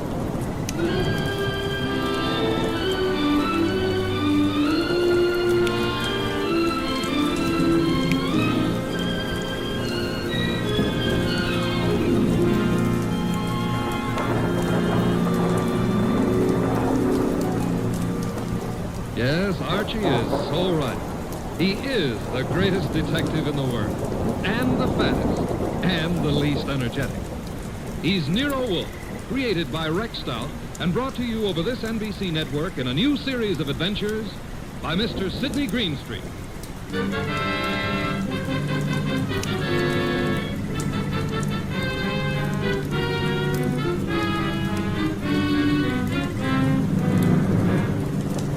Tonight, it's the case of the impolite corpse. It began on a certain night at 8:40 when Walter Channing, an advertising executive, was dictating in his office to his charming secretary, Brenda Barkley.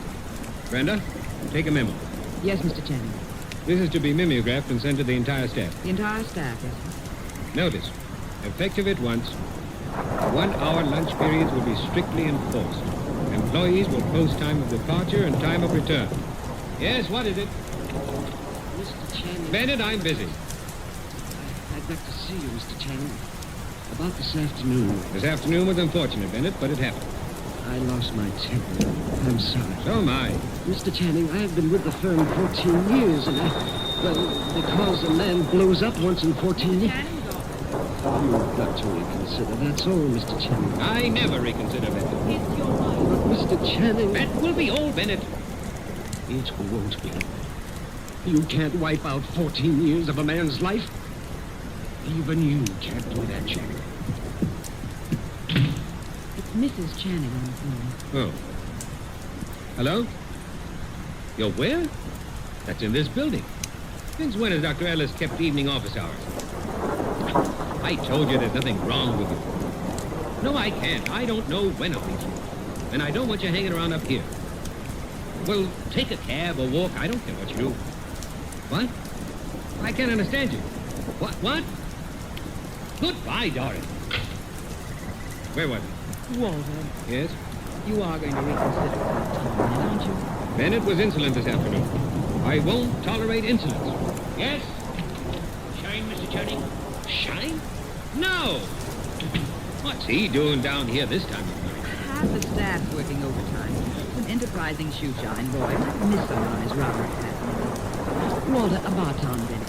Forget Bennett! Look! Upset the ink. Quick! Block the stuff. Did any spill on you? Spot on my trouser cuff. Lucky you didn't get on the carpet. Walter, a baton, Bennett. I told you to forget Bennett. All right? Oh, maybe you shouldn't. Maybe you'd be better off to use him as a model. A model? If he knows he's not wanted around here, he'll have the self-respect to get out. Meaning? Well, you've known for a long time you're not wanted. And you're still here. How you'd like to fire me. Denying that would be silly. I've been with this firm 15 years in January. Employees get a bonus of stock shares after 15 years service. That's what I'm waiting for, and you know it.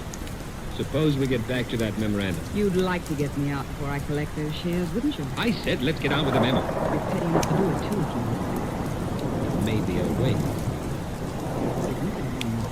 I'm too careful. You can't party without cause, and I've given you no cause, Walter. Nothing you can possibly dictate one of your vicious little memorandums about. Don't try my patience too far, Brenda. This can't be us talking like this. You and me hating each other. I find it remarkable there ever was anything between us except hate. I mean it. Look at you. You were flashy when I met you. You're getting flashier. That means cheaper, Brenda. Stop it. Too much lipstick, too much rouge, hair too bright, dress too tight. You're trying too hard, Brenda. You're labeling yourself like a sound wagon. I wonder what it is that stops me from killing you. Cowardice, of course. Now, when you've stopped sniveling, we'll get on with the memorandum. You ready? Yes, I'm ready. Notice. In the interest of economy and efficiency, junior executives will confer in the conference room, not in private offices.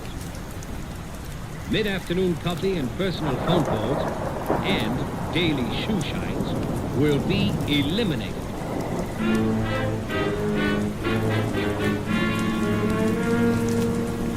Your name is Barkley, Brenda Barkley. Very well, Miss Barkley. What can I do for you? Mr. Wolfe, I don't know how to begin. Maybe I can make this easier all around with the briefing, Mr. Wolfe, on the Walter Channing case. Hey, that's funny. What? Violet eye. I always thought there was something the poets made up. Archie, Huh? Oh, the Channing case.